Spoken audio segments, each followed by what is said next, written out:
faire le déplacement. Mais heureusement, nous avons trouvé un orateur qui est passionné, tout autant passionné par son sujet.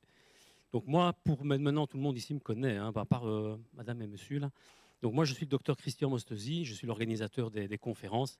D'habitude, il y a plus de monde, mais bon, cette fois-ci, c'est un petit peu intimiste.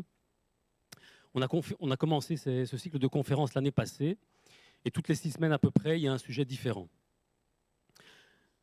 Donc, veuillez éteindre votre GSM ou le mettre sur silencieux, parce que d'habitude, il y a toujours l'un ou l'autre qui sonne avec des musiques pas très sympathiques.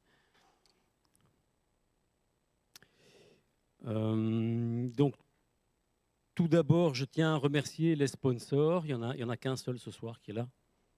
Donc, il y a notamment Destock Ceram, l'immobilière La Belle Propriété et Michael Omerin. Waouh, effets spéciaux, regardez-moi ça. Donc ça, c'est le plan de la salle.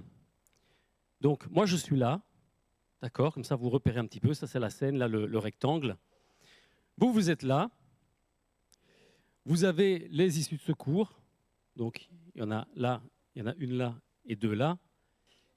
Les WC, ça par contre, vous en aurez besoin certainement. Donc ils sont là-bas dans le couloir. Vous avez hommes séparés des femmes. Et ça, c'est très important, c'est le plan du buffet. Donc le buffet, il est là-bas au fond, là-bas au bout. Donc ça, vous retenez bien, mais c'est pour après, hein, s'il vous plaît. Vous restez sages. Voilà. Alors, mesdames et messieurs, bienvenue à cette conférence dédiée à une avancée majeure en chirurgie orthopédique, l'utilisation de la robotique dans la pose de prothèse totale du genou au centre hospitalier Epicura. Alors, l'histoire de la prothèse du genou remonte au XIXe siècle. La première tentative de prothèse du genou fut celle de Thémistocle Gluck. Donc, il est d'origine allemande, en 1890, et il s'agissait d'une prothèse en ivoire, fixée par un mélange de plâtre de Paris, de pierre ponce et de résine. Tu confirmes, hein? D'autres ont expérimenté des implants en caoutchouc, mais ces premières tentatives étaient entravées par des infections graves, souvent mortelles. Ce n'est qu'à partir des années 1940 que des progrès significatifs ont été réalisés, notamment grâce à l'amélioration des matériaux et des techniques chirurgicales. Dans les années 40, on propose la prothèse en acrylique, donc en plastique, et puis dans les années 50, en métal, notamment chrome-cobalt. Malheureusement, ces prothèses ont présenté un taux d'échec élevé, principalement dû à un décèlement des implants, donc l'implant qui n'arrive plus à être fixé correctement et donc il bouge. L'évolution a continué avec les prothèses modernes jusqu'à la première prothèse totale de genou assistée par robot en 1988 à Londres. Depuis, la technologie n'a cessé de progresser, intégrant l'intelligence artificielle pour une planification dynamique et un ajustement en temps réel des paramètres opératoires. Alors, la prothèse totale de genou, c'est plus de 28 000 opérations par an, un âge médian de 69 ans. Donc, si vous atteignez cet âge-là, dites-vous que ça pourrait vous arriver bientôt. Et c'est 60% de femmes. Moi, je ne fais pas de discrimination, mais ce sont les chiffres. Ce sont les chiffres en Belgique. Je suppose que vous n'en avez pas assez, hein, c'est seulement l'apéritif. Donc, on va commencer. Donc, préparez-vous à découvrir comment ces avancées technologiques transforment la chirurgie du genou. Notre conférencier de ce soir, le docteur Manix Ilunga Banza, est médecin depuis 2013. Il a été assistant à l'université de Lubumbashi, en RDC, membre du groupe franco-africain d'oncologie pédiatrique depuis l'année 2020, spécialiste en chirurgie générale. Il a suivi un DIU, un diplôme interuniversitaire en drépanocytose, collaboration avec l'Université de Luxembourg, l'Université de Kinshasa et l'Université de Paris-Est Créteil en 2024. Doctorant actuellement, il effectue sa recherche doctorale en traumatologie orthopédie, en même temps au Luxembourg et en mobilité à l'Université de Mons. Il suit une formation sous forme d'un stage clinique en traumatologie orthopédie sur les sites Epicura de Beaudour et Ornu et en posturologie et stabilométrie sur les sites Epicura de Hatt, Ornu et Beaudour. Et ce, auprès du docteur Jacques Hernigou, responsable de la chirurgie robotique à Epicura. Il a accepté de relever le défi de vous présenter ce soir son sujet en 3 jours, parce que je l'ai vraiment appelé en toute dernière minute. Donc merci d'applaudir chaleureusement le docteur Manix Ilunga Banza. Ah oui, c'est toi qui vas faire le boulot, hein, c'est pas moi. Hein.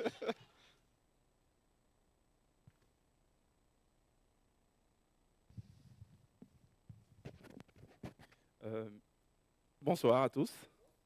Je commence par dire merci. Merci pour votre présence, évidemment. Merci, docteur Christian, parce qu'il il a accepté, il m'a donné une opportunité de venir me présenter au devant de vous. Évidemment, ce n'est pas toujours facile.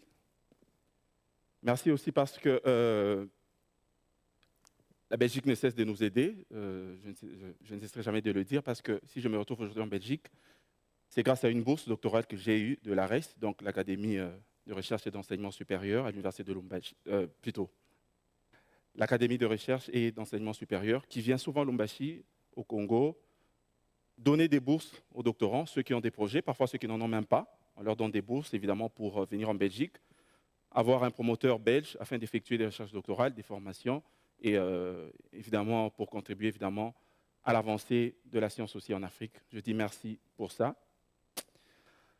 Alors, quand je suis arrivé en Belgique, j'ai commencé à travailler avec le docteur Jacques Hernigou, qui est un des chirurgiens traumatologues orthopédistes, à CUP en tout cas. Il est jeune, mais il est vraiment très bon. Alors, je travaille avec lui au CH Epicura. On a 3 sites principalement. Donc, Ornu, où on fait les urgences, principalement les urgences et la chirurgie de la colonne. Il y a aussi à Beaudour, là, c'est vraiment la chirurgie élective, l'orthopédie de façon élective. Et il y a aussi le site de Hatt. Là, c'est de la traumatologie aussi. On travaille aussi là-bas. En même temps, je travaille avec un podologue, puisque je dois faire le suivi post-opératoire dans ma thèse des patients qui seront opérés par les techniques chirurgicales, évidemment, que je vais apprendre ici. Évidemment, mais pas la robotique, parce que chez nous, on est encore fort en arrière.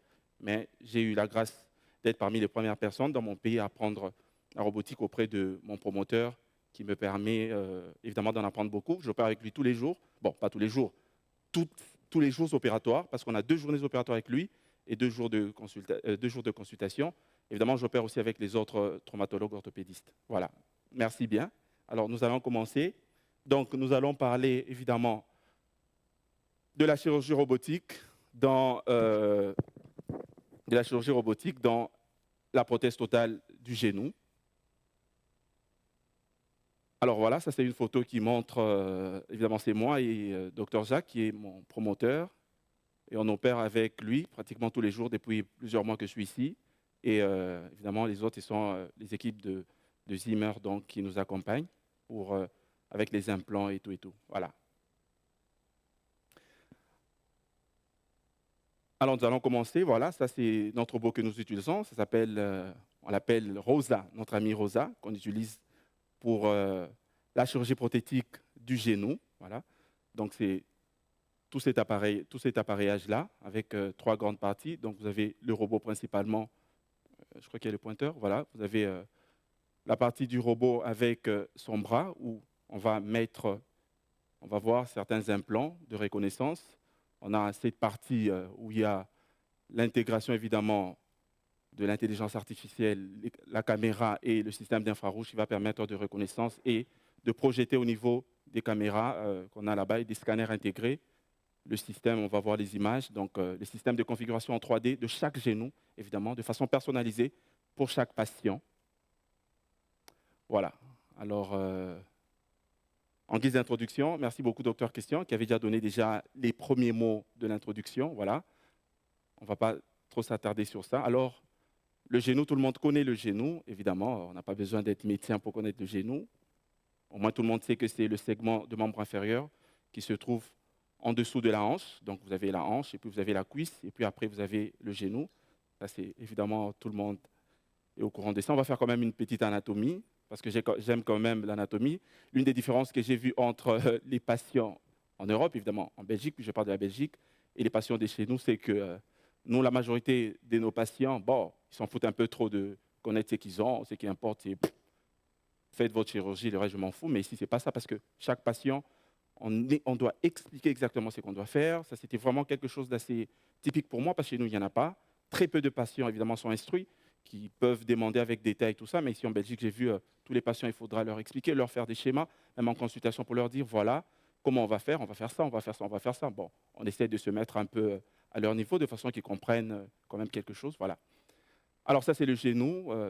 Vous avez, ça c'est l'un des muscles les plus importants, donc le quadriceps, qui a beaucoup de chefs là, voilà. Donc vous avez les vastes, ici ça c'est le vaste interne, vous avez le vaste externe, le vaste intermédiaire qui est là-bas. Et donc là, vous avez la patella qu'on appelle la rotule, qui est un des trois os qui constituent évidemment l'articulation du genou. Vous avez ici la partie distale du fémur. Distale, ça veut dire la partie lointaine du fémur, qui est constituée par ce qu'on appelle évidemment ici ça. Ce sont les condyles fémoraux, voilà.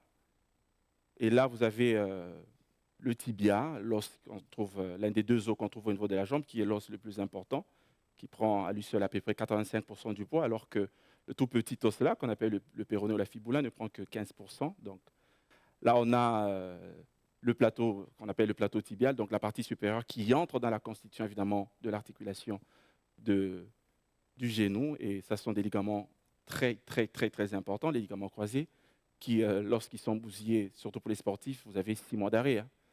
Donc, on va vous faire la chirurgie arthroscopique avec reconstruction de ça, mais vous avez 6 mois d'arrêt net parce que ça intervient pour beaucoup, évidemment, dans la stabilité du genou. Et vous avez aussi les ligaments ici qu'on appelle les ligaments collatéraux qui sont super, super importants, même quand on fait nos prothèses de genou, avec ou sans robot. Et de là, on n'y touche pas.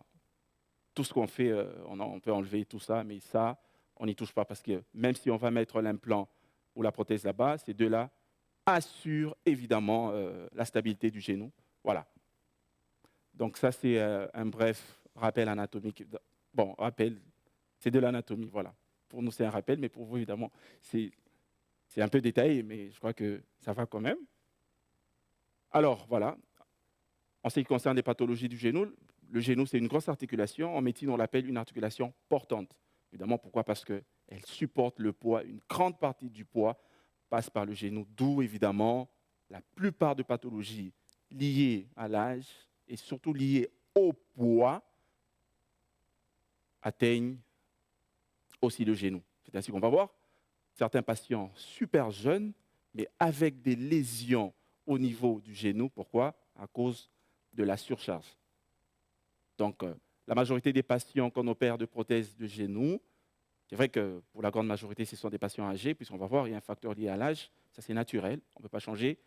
Mais chez les jeunes, la première cause, évidemment, c'est le surpoids, et donc l'obésité avec un poids excessif qui s'applique sur les genoux. Voilà. Et donc l'arthrose reste la pathologie phare qui indique évidemment la prothèse du genou. Mais chez nous, c'est vrai, par exemple dans ma ville, la deuxième ville, on n'en fait presque plus. C'est à peine quand je venais que ça a commencé timidement, mais c'était des médecins sud-africains qui venaient, où il y a un médecin congolais qui avait commencé à peine timidement, mais on a dû l'envoyer en Inde. Il a fait 3 mois en Inde, et en Inde, vous connaissez, ils en font 10, 15, 20 par jour. Je ne sais pas comment ils font là-bas, mais ils en font énormément. Je ne connais pas le rythme, je ne connais pas parfois comment ça se passe. Même quand on discute avec certains médecins d'ici, ils se disent, mais on ne comprend pas ce qui se passe en Inde. Comment ils peuvent faire des cinquantaines, il y a des hôpitaux qui font des centaines des prothèses par jour. Bon, mais tout compte fait, on en fait quand même beaucoup en Inde. Voilà. Alors ça, ce sont des autres pathologies de genoux, en dehors de l'arthrose. Bon, on peut avoir des lésions méniscales. Ça, c'est surtout chez les jeunes et chez les sportifs. J'ai vu ici beaucoup de gens faire le ski. J'ai vu, quand je suis en Belgique, j'ai vu le ski, c'est tout le monde à l'hôpital là-bas. Tout le monde va faire du ski. Je dis, OK, nous, on voyait ça seulement à la télé, mais ici, c'est monnaie courante. Tout le monde va faire le ski. Alors, quand on ne connaît pas très bien faire le ski, l'une des complications, c'est ça. On peut facilement se bousiller les ligaments, soit de la cheville, soit du genou, avec des mouvements incontrôlés, un peu, voilà. Et donc, les problèmes des ménisques qu'on a vus, c'est surtout des patients jeunes et sportifs aussi, des sportifs aussi. Donc, un choc direct au niveau des ménisques, qui sont deux structures super importantes, qui sont interposées entre, évidemment, la partie inférieure de tibia, plutôt la partie inférieure du fémur et la partie supérieure du tibia. Entre les deux, dans le compartiment-là, dans l'interligne, il y a deux structures qu'on appelle les ménisques qui peuvent être touchées, surtout chez les jeunes. Voilà. Alors, donc, l'arthrose, c'est la pathologie phare qui va évidemment être l'indication majeure de notre, évidemment, sujet du jour, qui est la chirurgie prothétique du genou, évidemment, en utilisant la robotique, qui est une innovation, surtout dans la région wallonne. Voilà. Et donc, les facteurs de risque, il y en a beaucoup. C'est décrit dans la littérature, beaucoup génétique. Il y a des familles où vous avez, papa a fait a fait une arthrose à 50, 60 ans. Le fils aussi, autour de 40, a déjà des signes, autour de 50 ans. Et donc, il y a toujours un contexte génétique. Hein. Ça, c'est reconnu au travers plusieurs publications, plusieurs littératures. L'âge, évidemment, c'est un facteur, comme on dit, non modifiable, parce qu'on ne peut pas modifier. Vers un certain âge, on tend vers 50 ans, ça commence déjà de façon asymptomatique. Voilà. Vers 60 ans, on a déjà des premiers signes qui viennent, on va voir. Quand ça commence, ben, ce n'est pas dire que quand ça commence, du coup, il faut déjà opérer. Non, il y a encore un timing, il y a des traitements non opératoires qu'on doit faire pour retarder vraiment l'échéance, parce que faire la chirurgie, c'est vrai, c'est bon pour améliorer la qualité de vie, mais ce n'est pas toujours bon, parce qu'il y a toujours quand même, en contrepartie, toujours quelque chose qui peut arriver très vite. J'ai vu des patients compliqués pour une induction anesthésique, par exemple. J'ai vu ça même ici en Belgique. Je me suis dit, OK, il y en a aussi ici. Sincèrement, j'ai vu ça. Une induction comme ça, puis ça complique, il faut massage cardiaque et tout et tout. Donc, comme on dit toujours, comme apprenez la chirurgie, c'est jamais anodin une intervention chirurgicale. Jamais. Voilà. Petite soit-elle une intervention chirurgicale, ça peut toujours basculer, on ne sait jamais. Voilà. Et donc, voilà. Il y a aussi des causes traumatiques. L'un des facteurs aussi de survenue de la pathologie arthrosique, en dehors de l'âge, qui est l'élément évidemment majeur, c'est aussi la chirurgie, un traumatisme plutôt au niveau de l'articulation. Une articulation lésée est à risque de développer évidemment très précocement une arthrose. Il y a des patients à 40 ans, 45 ans, une arthrose déjà au stade opératoire, antécédent de fracture dans le passé, antécédent d'une atteinte méniscale quand il était jeune sportif. Voilà. Tout ça sont des facteurs traumatiques qui, évidemment, qui risquent d'entraîner une survenue rapide de l'arthrose. Et donc, voilà. Et donc, quand vous avez eu un problème arthrosique, qu'est-ce qui va se passer? Vous consultez évidemment. Et le plus souvent, au stade de début, vous ne consultez pas parce que le stade de début, il est asymptomatique. Il n'y a pas de signes, évidemment. On ne sait pas. C'est lorsqu'on fait peut-être de façon fortuite, on fait une radiographie peut-être demandée pour autre chose, qu'on se rend compte que, eh ben, ouais, on a quand même des signes de début d'arthrose, mais on dit en médecine, on appelle ça infraclinique, donc sans signe clinique évidemment. Mais le plus souvent, quand les patients viennent à l'hôpital pour l'arthrose, c'est pour la douleur.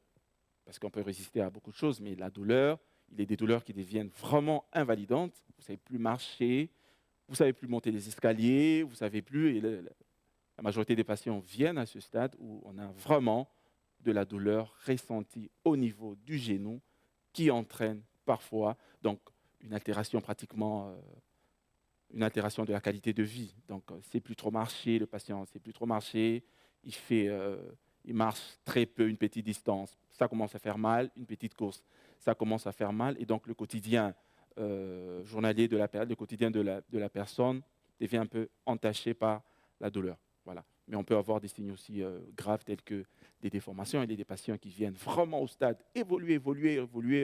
C'est vraiment des grosses déformations. Des patients qui viennent soit avec ce qu'on appelle un genou varome, ça veut dire des jambes complètement déformées comme ça, ou parfois c'est en X qu'on appelle des genoux valgomes. Voilà. Donc des déformations comme ça, la batterie, l'immobilité, donc au stade où on ne sait même plus marcher.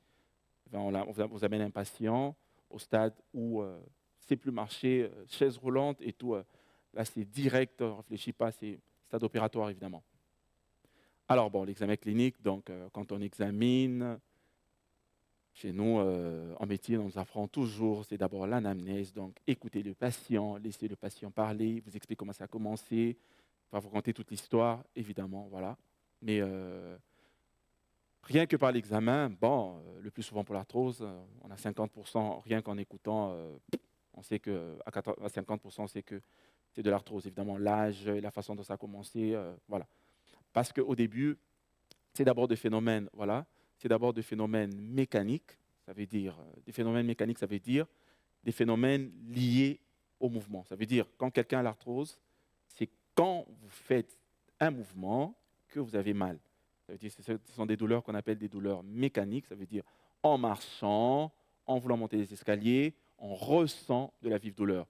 C'est vrai, mais après, va s'y ajouter des phénomènes qu'on appelle en médecine inflammatoires, qui vont faire qu'au-delà des douleurs mécaniques évidemment, qui sont causées par la marche, la mobilisation, il y a des douleurs aussi qui surviennent même quand vous ne marchez pas. Voilà. Et donc ça, c'est un stade vraiment évolué où des douleurs aiguës, même chez un patient, évidemment, qui ne marche pas, qui est au repos. Voilà. Et donc on fait toujours, le médecin va vous faire un bilan. Un bilan, comme toujours, ça j'étais aussi vraiment étonné ici. Bon, étonné parce que chez nous, on n'a pas les moyens de se permettre de faire ça. Ici, quand on veut, on fait la checklist, quand on doit opérer, on dit voilà, on a fait telle chose, tel examen, tel examen, tel examen. Tu te retrouves que quand le médecin fait des examens, on coche presque tout sur la vie. On peut en faire 50 examens. OK, on peut faire 50 examens, alors que chez nous, on n'a pas les moyens, parce que 50 examens, bon, ça va dépasser même l'acte chirurgical, ça sera compliqué. Mais ici, évidemment, j'ai vu, on fait tous les examens, on va se rassurer que tout va bien. C'est un patient qui n'a pas d'autres pathologies sous-jacentes. Et donc, toute une panoplie d'examens, évidemment, sera réalisée. Voilà. Et la radiographie classique, c'est vrai, mais ici, de toute façon, la radio, elle, ce ne suffit pas. Ici, c'est directement un arthroscanner, donc un bon scanner, d'ailleurs avec injection du produit de contraste. On va voir, évidemment, qui va nous permettre de voir des fissurations dans le cartilage, qui va nous permettre de voir le degré d'atteinte, évidemment, du cartilage qui est détruit et de l'os. Voilà. Et les IRM, si quelqu'un a déjà, sûrement, vous avez déjà vu des patients qui ont été opérés des prothèses, parce que j'ai vu ici, on en fait tellement, tellement, tellement que forcément, nombre d'entre vous ont déjà eu à voir des patients opérés en famille ou vous-même. Donc, vous avez vu qu'il y avait toute une panoplie d'examens auxquels vous avez presque toujours accès, différemment de chez nous. Chez nous, quand on demande même un scanner, le patient ne va rien comprendre, il ne va rien demander, on interprète tout seul.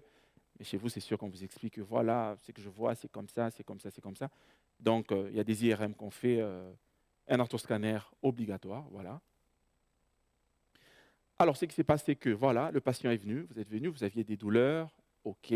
On vous a dit, vous avez une arthrose. Voilà.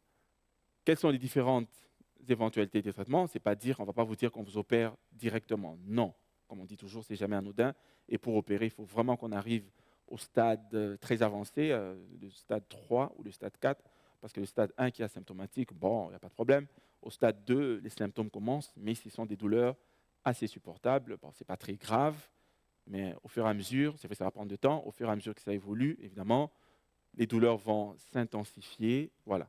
Et donc déjà, lorsqu'on est au stade non opératoire, on peut vous demander de faire...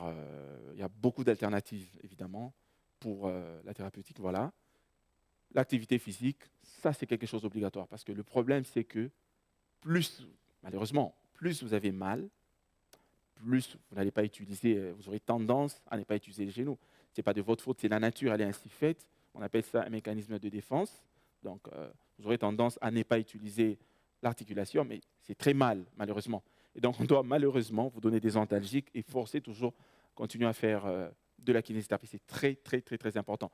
Puisque le danger, c'est que vous ne l'utilisez plus, vous allez enraidir l'articulation, et donc ça va encore très compliquer les histoires, et même l'opération, ça va encore même compliquer l'acte chirurgical, qui sera beaucoup plus invalidant, surtout si on n'utilise pas le robot. Voilà.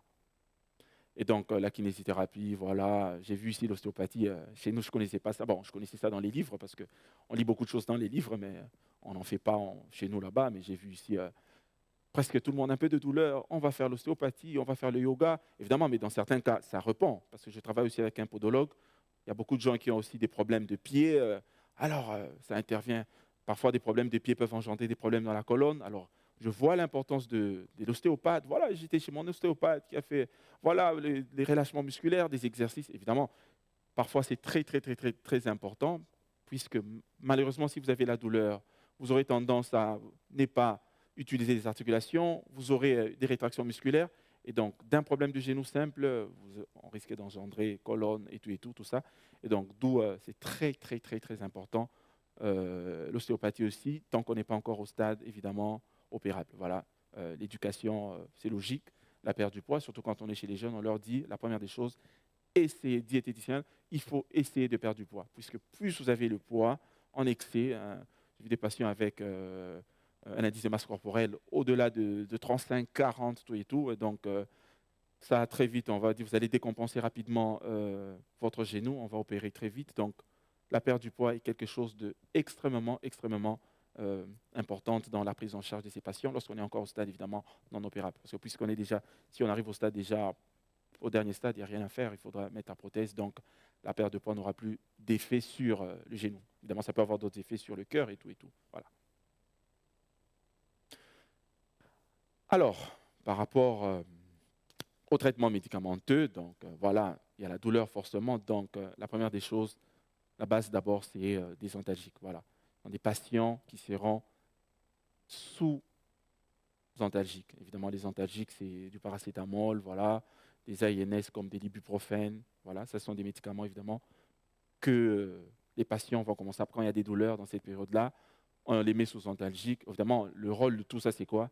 C'est de retarder le plus longtemps possible l'échéance chirurgicale, qui n'est jamais, évidemment, un acte anodin, ça c'est sûr. Voilà. Évidemment, il y a aussi des infiltrations. Vous allez voir que voilà, votre chirurgien va vous dire, bon, on va faire des infiltrations. Alors, des infiltrations, on va mettre des médicaments anti-arthrosiques, la chondroïtine sulfate. Donc, ce sont des produits qui permettent la régénération, évidemment, du cartilage articulaire, puisque ce qui s'est passé, quoi, c'est que les os sont là, ils sont comme ça. Vous avez votre fémur qui est là, la partie distale, votre tibia qui est là. Entre les deux, il y a du cartilage. Hein. Le cartilage, c'est un tissu qui permet évidemment un bon glissement et tout, mais il y a du liquide à l'intérieur, parce qu'on dit le liquide qu'on appelle le liquide synovial, et tout ça, ça permet de lubrifier. Hein. C'est comme un peu de l'huile, un système de la graisse, ça fait que les mouvements se font de façon évidemment aisée. Voilà. Mais plus on prend de l'âge, plus la qualité évidemment des tissus diminue, moins il y a la production de ce liquide, et plus on commence à frotter, parce qu'il n'y a plus assez de liquide produit lié évidemment à l'âge, et plus il n'y a plus assez de liquide, les os commencent à frotter, le cartilage devient écrasé, écrasé, écrasé, et puis quand le cartilage est presque totalement parti, crac, vous avez presque une soudure. C'est là que vous avez les patients qui commencent à sentir même des déboîtements. Ça veut dire, quand ils marchent, ils sentent qu'il a une instabilité très importante de l'articulation du genou. Voilà. Et donc, on donne des produits qui vont, on remplace évidemment le liquide synovial en y injectant des substances qui vont entraîner une production, évidemment, à nouveau du liquide synovial pour, évidemment, essayer de lubrifier dans le but toujours de retarder l'acte opératoire. Parce que, surtout quand on est âgé, on fait le tout hein, pour essayer de retarder au maximum. Vous allez voir des gens qui sont suivis avec des injections sur autant de temps, bon, jusqu'à ce qu'il va dire, bon docteur, je n'en peux plus, ou bien d'un commun accord, évidemment, avec votre chirurgien, vous dites, j'en peux plus, je ne peux plus supporter, alors docteur, je suis prêt, ben, on y va. Voilà. Et donc voilà, ça c'est toujours évidemment ce cocktail de traitement qu'on fait non chirurgical. Voilà. Oh, mais j'ai vu une chose que j'ai vue en Europe, évidemment en Belgique, chez nous, je n'avais jamais vu ça. Évidemment, on disait ça dans les livres, mais c'est le PRP. J'ai vu l'injection des PRP, ça c'est quelque chose quand même d'assez extraordinaire. Plusieurs études ont montré que le PRP, donc, ce sont des produits dérivés du sang, donc c'est du plasma. Hein. Donc on prend le sang, on prend dans le sang, on prend du sang, on peut prendre 20 cc de sang, on met dans une centrifugeuse, voilà, 3200 tours, voilà, on met 3200 tours en 5 minutes, alors on a le plasma. Voilà. On laisse tout ce qui va, les globules rouges en bas, on prend le plasma. Alors dans le plasma, on va trouver des structures très, très, très, très riches. Donc il y a le PRP, donc ce sont des produits qui sont dérivés du sang. Par centrifugation du sang, on obtient un produit, on va retirer, ça peut être, on peut prendre 20 cc, mais après, quand on retire le plasma, on peut se retrouver avec 8 cc. Mais les 8 cc là, riches en PRP, dont évidemment la quasi-totalité des études ont montré des rôles extraordinaires, notamment même dans la régénérescence de cartilage. J'ai vu ça même avec mon prof, mon promoteur avec qui je travaille. Et donc on fait des injections de PRP qui stimuleraient aussi les systèmes immunitaires de défense de l'organisme et même la cicatrisation de ce cartilage qui est en train d'être évidemment détruit. Alors ça, c'est vraiment des recherches qui sont faites il n'y a pas très longtemps, c'est il y a évidemment une dizaine d'années, que la plupart des études ont montré évidemment l'avantage, plutôt les avantages du PRP dans plusieurs pathologies. Pas qu'en traumato, dans plusieurs pathologies. Même en traumato, j'ai vu ça. On le fait évidemment avec mon promoteur, on le fait, donc des injections de PRP ou des injections intra-articulaires des cellules souches. Ça, j'avais jamais vu ça. Je l'ai appris en Belgique avec mon promoteur. Ça, c'est quelque chose d'extraordinaire. Évidemment, il me dira que lui aussi a appris ça de son père, qui est professeur, qui avait fait sa thèse sur ça, sur l'injection des cellules souches, mais qui avait travaillé sur la drépanocytose. Évidemment, nous, chez nous en Afrique, la drépanocytose, c'est une grosse pathologie. Et donc, on a des enfants très tôt, à bas âge, qui font ce qu'on appelle des nécroses aseptiques de la tête fémorale. Bon, chez nous, c'est compliqué parce qu'il faut remplacer la tête, mais un patient jeune, remplacé par une prothèse de hanche, c'est très compliqué. C'est quand même compliqué chez nous. Voilà. Mais ici, j'ai vu, alors c'est comme ça que mon promoteur, il utilise les cellules souches dans plusieurs pathologies, et notamment pour sa thèse dans l'arthrose. Évidemment, plusieurs études ont montré aussi que soit le PRP, soit l'injection des cellules souches, évidemment les cellules souches, on les retire au niveau de la crête iliaque, donc c'est une technique, on va aller dans la crête iliaque, alors on va mettre un trocar là, et puis on va aspirer ce qu'on appelle des cellules souches, qui sont des cellules, on dit multipotentes, douées évidemment de plusieurs rôles. Ce sont des cellules extraordinaires, décrites dans beaucoup de choses, et elles aussi, elles sont décrites comme étant ayant des capacités de régénération du cartilage, évidemment bousillé par l'arthrose. Voilà.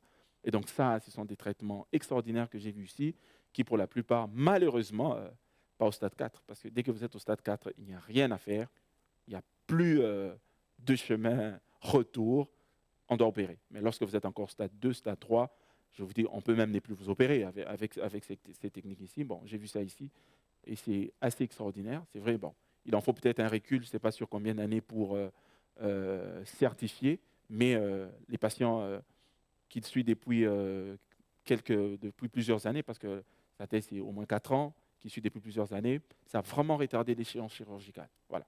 Et donc, ce sont des techniques extraordinaires que j'ai vues ici en Belgique, mais c'est extraordinaire. On fait ça là-bas chez nous à l'Épicura, voilà. Et puis après, il n'y a rien à faire. Quand on arrive au stade dernier, rien à faire, il faut opérer. Opérer pourquoi? Parce que le patient n'en peut plus, des douleurs extrêmement fortes. Un patient ou une patiente qui ne sait plus marcher, qui ne sait plus se mouvoir, qui n'est plus vraiment indépendante, rien à faire, il faut opérer. Voilà. Bon, chez nous, on fait encore des ostéotomies articulaires. Des ostéotomies, ça veut dire on va essayer parce qu'à cause des déformations, on va essayer de couper, on coupe un peu, on va couper, voilà, pour essayer de remettre dans l'axe ce qu'on appelle des ostéotomies. Donc, ce sont des chirurgies de correction, parce qu'avec la déformation, avec l'arthrose, à un moment, ça va se déformer. C'est comme ça. Les contraintes vont faire que ça va se déformer. Alors, on essaie de couper pour arranger, remettre. Bon, ce sont des trucs provisoires. Bon, ici, ça n'existe plus. Mais sinon, ce qu'il y a à faire, c'est vraiment la chirurgie. Donc, il faut opérer dès qu'on est évidemment à ce stade. Voilà. Et quand il faut opérer, j'ai vu quand je suis arrivé quelque chose d'extraordinaire. Donc, c'est le robot. Évidemment, ça, c'est quelque chose d'assez fascinant. D'abord, je ne savais même pas que ça existait. Sincèrement, j'ai fait 7 années de formation chez nous pour être chirurgien général. Jamais entendu parler qu'on faisait de la chirurgie robotique au niveau de... Je savais que ça existait pour l'abdomen, mais pour le genou, jamais entendu parler. J'arrive ici, comme j'expliquais toujours, j'arrive ici, de chez nous, j'ai fait 7 ans. On ne faisait pas des prothèses, jamais vu, voilà.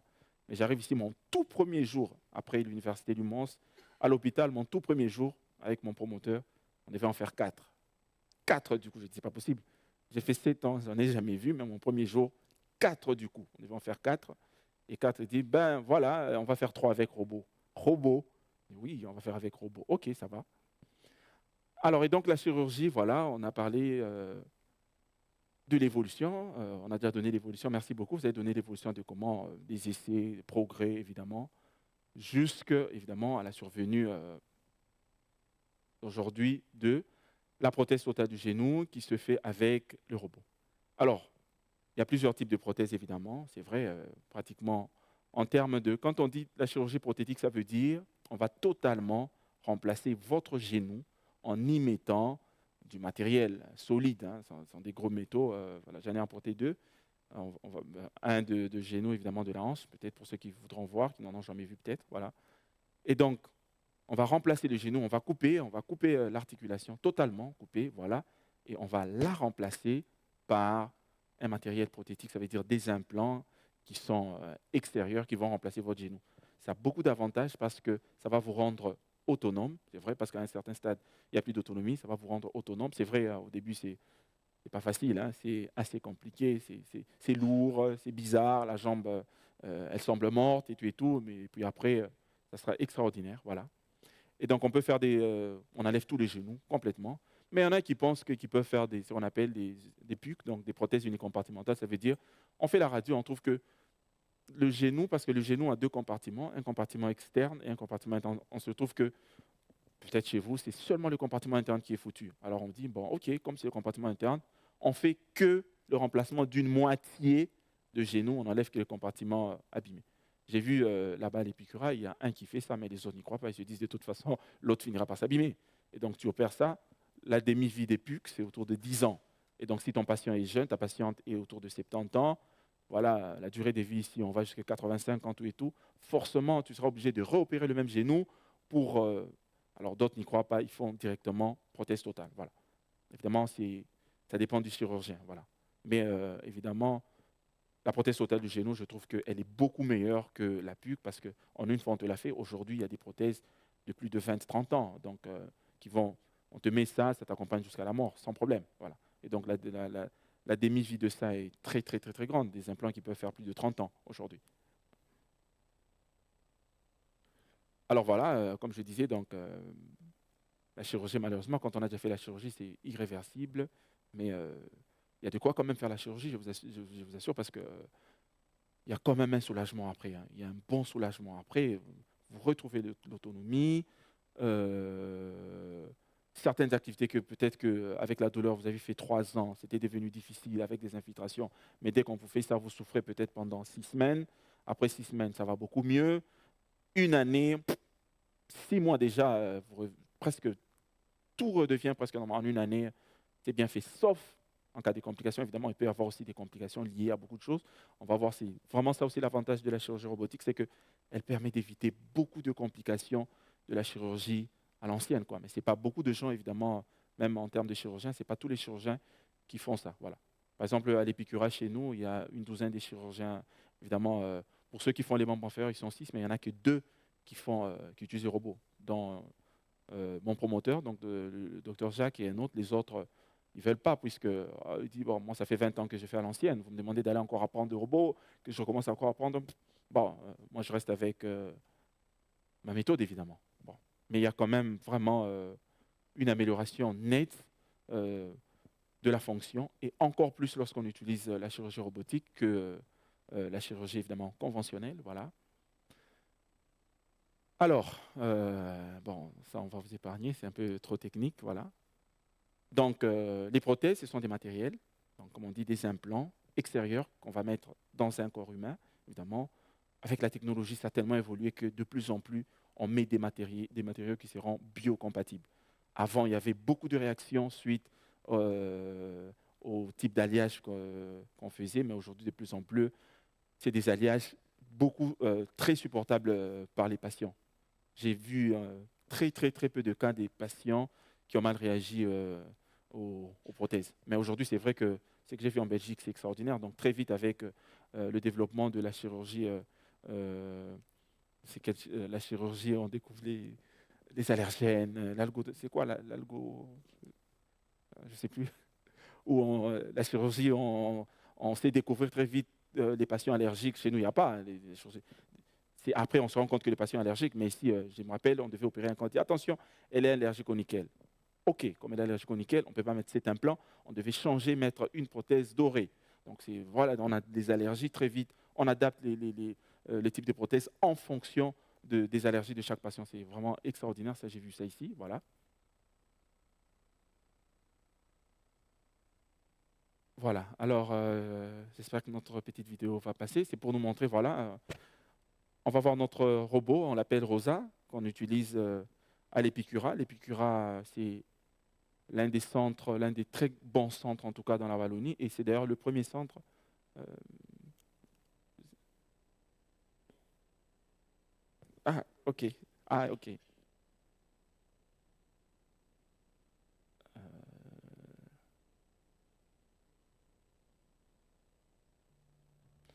Voilà, alors, Ça, c'est une petite vidéo de quelques minutes. On va présenter notre robot qu'on utilise. Voilà.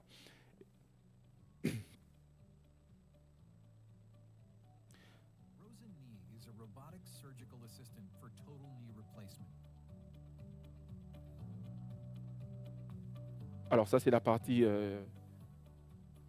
qui a le bras. Et donc, nous, on a juste à appuyer et lui-même, il va se déplacer pour venir positionner exactement à l'endroit où il faut faire la coupe osseuse. C'est extraordinaire.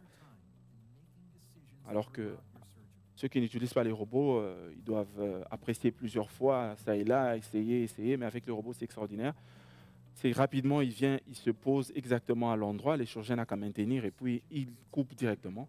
Et donc ça, c'est le système de programmation. Et donc, la programmation, l'avantage de ça, c'est que ce robot permet de personnaliser chaque patient en fonction du type de son genou. Ça, c'est ce qui est extraordinaire. Et donc, vous avez un patient, le robot avec, évidemment, ses caméras intégrées, ses scanners qui sont intégrés, il vous retrace en 3 dimensions le genou du patient, de chaque patient. En retraçant le genou de chaque patient, il vous montre exactement l'endroit où il faut faire votre coupe osseuse et l'endroit où il faut placer l'implant. Ça, c'est quelque chose d'extraordinaire. Puisqu'avec la chirurgie conventionnelle, le chirurgien, il apprécie par lui-même, par son expérience, évidemment, voilà, il essaie, il trouve que voilà, je trouve que c'est bon, c'est quand même bien, je trouve que c'est mieux. Quand c'est pas bon, on ajoute. Non, il faut qu'on recoupe encore du côté interne, il faut qu'on recoupe encore du côté externe. On sent que c'est bon, mais avec le robot, il n'y a pas tout ça. C'est en une seule coupe, il se positionne, il met là, il a déjà tout calculé en fonction du type de genou, il vous met là, vous n'avez qu'à couper. Vous n'avez qu'à couper directement, et c'est extraordinaire. Et donc, c'est une technologie vraiment extraordinaire. Alors, quand j'arrive ici, on me dit que c'est vrai qu'en Wallonie, il n'y en a pas beaucoup. Le centre Epicura est le premier d'ailleurs en Wallonie à avoir le premier robot. Ça fait depuis 2023. Et maintenant, Zimmer dit qu'il y en a 4 pour les prothèses totales du genou. Mais en Flandre, il y en a 44. Donc, voilà. Mais en Wallonie, il y en a 4. Et quand j'y arrive, on me dit ouais, nous sommes les premiers à avoir ça en Wallonie. Ah bon? Oh oui, tu peux dire sur Internet. Et non, oui, c'était vrai. Je pensais qu'ils se vantaient, mais c'était vrai. C'est les premiers. Mais sincèrement, c'est extraordinaire. C'est vraiment épatant. On va voir même en post-opératoire, la récupération, c'est extraordinaire. Voilà. Et donc, ça, je ne veux pas trop vous embêter avec. C'est le principe de base, c'est que quand on doit opérer un patient avec robot, évidemment, on va vous le dire par votre chirurgien, il va vous dire, voilà, je vais faire avec le robot, puisque, évidemment, il y a des avantages par rapport à la conventionnelle. Voilà. C'est quoi ces avantages par rapport à la conventionnelle? Le premier avantage, d'abord, voilà, c'est surtout d'abord la précision avec laquelle le robot, c'est au degré près. C'est vraiment au degré près, au millimètre près. Évidemment, les différentes coupes qu'on doit faire sur les os. C'est au millimètre près, c'est extraordinaire, tout est bien calculé. Et en fonction de chaque patient, c'est calculé différemment. Parce que je me rappelle, même quand on opère avec le chirurgien qui ne fait pas le robot, voilà, il dit de façon standard, je mets 5 degrés d'exorotation, parce que voilà, c'est entre 3 et 5 pour être bien. Moi, je mets 5. De base, je mets 5. Voilà. Pour tous les patients, il met 5. Voilà. Bon, c'est aussi bien, c'est à l'ancienne. Mais avec le robot, il dit non, ici, il ne faut pas mettre 5, il faut mettre 1. Il dit non, ici, il ne faut pas mettre 5. Il y a des patients chez qui il faut trouver c'est 2, des patients chez qui il faut trouver c'est 1. Et donc, c'est vraiment une précision au degré près. Et l'avantage, c'est que quand on utilise les robots, vous avez d'abord une cicatrice beaucoup plus petite qu'à l'ancienne, puisque le robot lui-même va tracer l'axe, parce que ça, c'est l'axe, voilà. Et donc, tout l'axe de membre inférieur, toute la chirurgie prothétique, ça repose sur ça. C'est essayer de remettre l'axe du membre inférieur pour permettre une bonne marche, une bonne autonomie du patient. Et donc, le robot, l'avantage, c'est quoi? C'est qu'il retrace l'axe en partant de la hanche jusque là. Il retrace lui-même l'axe en fonction des différents axes. Il sait exactement qu'il faut couper à tel niveau, à autant de degrés, et tout et tout. Et pourtant, avec la chirurgie conventionnelle, il n'y a pas ça. On ouvre un peu plus grand, voilà, on va ouvrir de là jusque là, puisqu'il faut aller voir toute cette partie là-bas, mais avec le robot, on fait juste là, et au lieu d'ouvrir jusque là, ici, on va mettre juste, on va voir, deux petites broches là-bas et on va voir des petites broches qu'on va mettre là-bas pour la reconnaissance. On va voir dans les images. Et donc, premièrement, la cicatrice, elle est plus petite qu'en chirurgie conventionnelle. C'est quelque chose de très, très, très, très bien. C'est presque du mini-invasif par rapport à la conventionnelle qui est un peu plus grande. En dehors de ça, c'est la précision de l'endroit exactement où il faut placer la prothèse. Parce que l'une des complications de la chirurgie prothétique, c'est quoi? C'est que si vous vous trompez, vous ne posez pas l'implant à l'endroit qu'il faut, très vite, vous avez des complications. Et les complications, c'est quoi? L'une des grandes complications en dehors de l'infection, c'est ce qu'on appelle le décèlement du matériel. Le décèlement, ça veut dire ça sort. Le matériel, il n'est plus accroché parce que vous ne l'avez pas placé au bon endroit. Il y a des contraintes mécaniques qui font que très vite, il commence à bouger là-bas et ça entraîne l'instabilité. Les patients reviennent vous dire, docteur, vous m'avez opéré, mais ça ne va pas. Quand je marche, j'ai l'impression que voilà, mon genou il va de travers. Voilà tout ça. Et donc l'instabilité, l'une des premières causes décrites dans la littérature d'instabilité, c'est le mauvais emplacement, évidemment, de l'implant. Et l'avantage du robot, c'est qu'il vous évite ce mauvais placement de l'implant, puisqu'il calcule le tout et voilà, il vous montre exactement où est-ce qu'il faut poser. Voilà, ça c'est, on ne va pas trop traîner, ça c'est un peu technique, voilà. Et ça c'est les robots, les chiffres, il vous dit, voilà, pour ce patient, voilà, il faut couper ici, il a déjà calculé, ça sera 10 mm là-bas, 9 mm là-bas. Tout ça, c'est fait avec une précision extraordinaire. La seule chose que vous avez à faire, c'est mettre juste des reconnaissances, il va reconnaître le genou, il met son genou en 3D, il fait ses calculs, et puis vous l'activez, il va lui-même, il se pose, et puis, vous vous coupez, et puis c'est fini. Voilà. Ça prend un peu plus de temps, c'est vrai, l'inconvénient, c'est que ça prend un peu plus de temps, parce que, bon, il faut aller se former encore à nouveau, premièrement, et deuxièmement, avant d'opérer, il faut programmer ça. Ça veut dire, vous prenez les radios du patient, déjà vous mettez, il vous donne déjà une première présentation. Et dès que vous commencez, vous prenez un peu de temps pour qu'il adapte évidemment le genou du patient et puis tout est parti. Donc sinon, c'est une précision extraordinaire qu'on a avec ça. Voilà. Évidemment, tout ça, on ne va pas perdre trop de temps avec ça. Voilà, ça, ce sont voilà, les différents éléments qu'on utilise pour, en dehors on a vu, en dehors de ces deux grosses parties qu'on a, on a tout ce matériel-là. C'est ça aussi la complexité du robot, c'est qu'il y a aussi quand même beaucoup de matériel qu'il faut composer pour faire cette chirurgie. Voilà. Et donc ça, c'est ce qu'on appelle le guide de coupe. Voilà, là, on met au niveau du bras et puis il va lui-même, il va vous montrer exactement là où il faut faire. Voilà. Et ça, c'est vraiment un instrument qui sert évidemment d'interface entre le patient, le robot et les systèmes de caméra. Et donc, vous mettez ça sur les patients, à partir de la caméra, ça reconnaît, et à partir de ça, ça retrace évidemment toute l'anatomie du patient, depuis sa hanche jusqu'au niveau de la cheville, et en se centrant sur le genou. Voilà. Voilà, ça c'est voilà, les images en préopératoire, quand on a déjà coupé, comment ça se passe. Voilà, alors ici, avant de commencer, voilà ce qu'on fait. Donc ça, c'est très important quand on fait, c'est juste pour que le robot retrouve donc le milieu de la hanche, parce que l'axe commence par le milieu de la hanche. Et dès qu'il a ça, vous faites ça, là-bas et là-bas, c'est fini, et puis c'est parti, c'est extraordinaire. Et donc lui-même, il trace toutes ces lignes, il a déjà calculé tous ces angles et tout, avec une précision vraiment extraordinaire. Voilà.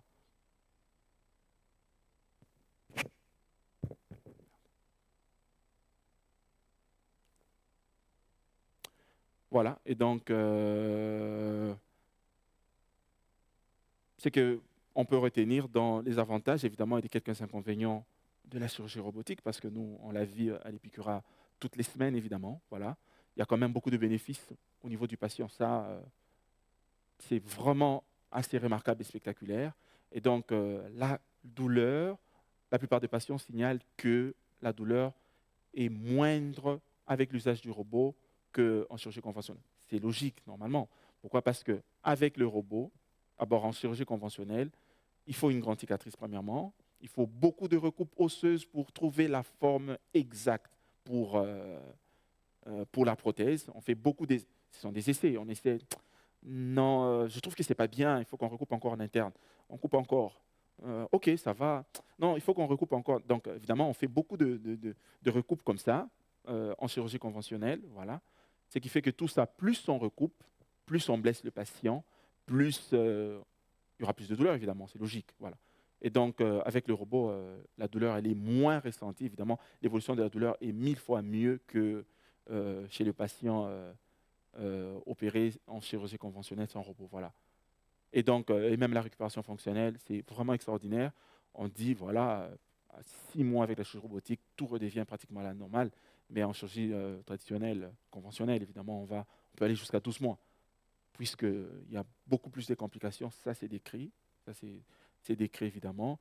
Et même la récupération fonctionnelle en fonction du genou, parce que quand on vous opère, c'est vrai, vous allez récupérer l'autonomie, mais ça sera pas, la fonction ne sera pas 100%. L'autonomie va vous permettre de peut-être monter les escaliers, marcher, conduire, mais vous n'allez pas arriver directement à faire de la gymnastique, à faire des extensions complètes et tout et tout. Non, c'est petit à petit, ça revient, mais évidemment, avec l'aide de la kiné toujours. Et donc, on a remarqué qu'avec la chirurgie robotique, ça prend beaucoup moins de temps qu'en chirurgie, évidemment, conventionnelle. Voilà. Voilà. Et un truc que j'ai mis en rouge, et surtout, voilà, les résultats attendus au long terme, et vraiment bien dans la majorité des patients avec leur prothèse. Ici, je disais, c'était pour dire ici que parfois, il est des patients qui sont au stade peut-être opérable, mais qui disent non, docteur, moi je veux peut-être continuer avec la chirurgie, les cellules souches ou les PRP. Bon, le docteur va vous dire, j'ai fait 3 séances, j'ai fait 4 séances, ça ne répond pas. Je pense qu'il faut faire la chirurgie. D'autres patients vont vous dire, non, moi je ne me sens pas encore prêt, il faut continuer, il faut continuer. Bon, c'est quand même assez compliqué. Mais après, on leur dit qu'aujourd'hui, de plus en plus, il y a des prothèses qu'on vous met, sincèrement, vous souffrez, c'est juste au début, mais après, au bout de 6 mois, vous récupérez votre vie d'avant, vous récupérez même votre genou. Il devient beaucoup plus mieux que il était arthrosique. Voilà. Et donc, ça, on l'avait déjà dit, donc vous avez une meilleure réalisation pour nous, les chirurgiens. Donc, quand tu utilises les robots, on le voit, c'est une réalisation extraordinaire avec des coupes qui sont parfaites, adaptées à chaque patient, évidemment. Une meilleure précision des coupes osseuses, c'est au degré près hein, et au millimètre près, ça c'est sûr et certain. Et surtout, quelque chose de très important, c'est ça, c'est que les lésions tissulaires, ça veut dire en dehors de l'os, et même les parties molles, donc les muscles et tout, sont très, très, très, très peu délabrés par rapport à la chirurgie conventionnelle, où on est obligé de monter très haut et de descendre plus bas pour avoir une vue d'ensemble sur, évidemment, tout le genou. Voilà. Et donc l'avantage aussi, c'est quoi? C'est que quelque chose d'aussi extraordinaire, c'est que lorsqu'on vous fait une prothèse du genou, très vite, ça c'était extraordinaire. J'avais jamais vu ça. On vous opère aujourd'hui, demain vous êtes encore là, vous commencez déjà la kiné, les escaliers, le deuxième jour, 2 jours à l'hôpital, vous sortez. C'était fou. Hein. J'ai dit, mais oui, c'est vrai. Évidemment, on opère le patient. Aujourd'hui, le premier jour, voilà, il n'y aura pas de douleur. Le premier jour, c'est vrai parce que on va infiltrer beaucoup d'antalgiques. C'est très bon. Très vite, dès que l'anesthésie, parce que souvent on le fait avec l'anesthésie, on pique dans le dos, hein, on appelle ça la anesthésie évidemment. Elle a moins de conséquences par rapport à l'anesthésie générale où on endort le patient. Alors pour éviter ça, j'ai vu même à l'épicura là-bas, la quasi-majorité des anesthésistes avec qui on travaille, c'est l'arraché-anesthésie, donc on pique dans le dos. Dès que l'anesthésie est levée, le patient retrouve sa sensibilité le premier jour même, le jour même de l'opération. Pas le premier jour, parce que chez nous, en chirurgie, le jour de l'hospitalisation, c'est J0. Hein. Le même jour, si on a opéré le matin, la kiné commence déjà, parce qu'il n'y a pas de douleur. Le lendemain, c'est vrai, ça va un peu enfler parce que on a coupé, il y aura un peu de sang, mais on met de la glace, voilà. Mais vous marchez, hein. Vous faites des escaliers. Dès que tu fais des escaliers, le deuxième jour, tu rentres chez toi. Et donc, ça veut dire qu'il y a moins de soins à l'hôpital, en dehors de moins de soins à l'hôpital, moins d'hospitalisation, ça c'est une évidence, moins de soins pour les infirmières, n'ont plus presque pas grand-chose à faire avec ces genres de patients, puisque très rapidement, le deuxième jour, rentre à la maison, et donc ce sera les infirmières de domicile qui vont continuer à faire le suivi. La kinésithérapie aussi, surtout lorsqu'on fait avec le robot, c'est extraordinaire. Vous allez voir que c'est presque de moitié. On fait de moitié le nombre de séances de kinésithérapie avec le robot qu'avec la chirurgie conventionnelle. C'est vraiment quelque chose de spectaculaire. Voilà, mais on dit toujours qu'aujourd'hui, de toute façon, la chirurgie robotique, qu'on le veuille ou non, ça sera la chirurgie arthrosique de demain. C'est sûr et certain. Ça veut dire que lorsque la majorité des gens seront évidemment sensibilisés sur l'apport de la chirurgie robotique, avec leurs effets, avec les effets bénéfiques par rapport à la chirurgie conventionnelle, donc il y aura pratiquement une demande accrue des patients en chirurgie, évidemment, robotique par rapport à la chirurgie conventionnelle, c'est sûr. C'est comme ça que de plus en plus, malheureusement, très peu de chirurgiens veulent se former à ça, mais il y a quand même un bénéfice avec ça. Voilà. Alors, malheureusement, l'une des complications très mauvaises, très fâcheuses qui existent, c'est l'infection. Heureusement, ici, le taux d'infection est extrêmement bas. C'est extrêmement bas. C'est vrai, j'ai vu les précautions qu'on fait au bloc opératoire dans la chirurgie prothétique. C'est fou, franchement. Je n'avais jamais vu ça. Chez nous, je me rappelle, c'est à peine on peut opérer avec trois paires de gants, mais ici, on en utilise une dizaine. À chaque étape, vous changez des gants. À chaque étape, la rigueur chirurgicale que j'ai vue dans les hôpitaux ici en Belgique, notamment à l'Épicura, c'est extraordinaire. Et donc, à chaque étape, vous changez les gants. Avant de toucher les implants, vous changez des gants. Vous terminez demain, vous changez des gants. Et donc, tout ça, c'est pour ça. Parce que j'ai vu les quelques rares cas des chirurgies prothétiques qui, malheureusement, qui s'infectent. C'est la catastrophe. Sincèrement, c'est la catastrophe. Je me dis, même chez nous, là-bas, c'est vrai, même quand il faut rentrer, commencer à faire la chirurgie prothétique, tu fais le premier cas. Voilà, ça s'infecte. Deuxième, tu as une infection de 50%, tu vas arrêter. Sincèrement, tu vas arrêter. Parce que l'infection de la chirurgie prothétique, c'est la catastrophe parce que rien à faire. Au début, encore ça va, on peut dire, voilà, on est encore au début, on gère. Parce que rapidement, on fait des prélèvements, on trouve les germes, on met l'antibiotique, on ouvre parfois, on fait un nettoyage, on garde l'implant. Et après un certain temps, lorsqu'on a fait 1 mois, 2 mois, 3 mois, au-delà des 3 mois, rien à faire, il faut changer l'implant. Vous imaginez le prix de l'implant, s'il faut l'enlever, ça coûte d'abord énormément cher, et surtout, par exemple, chez nous, il n'y a pas de sécurité sociale, c'est la catastrophe. Donc, il faut refaire encore une autre intervention, mettre un autre implant, parce que celui-là, il est foutu, il faut le jeter, donc c'est assez compliqué. Mais heureusement, le taux d'infection est très, très, très bas.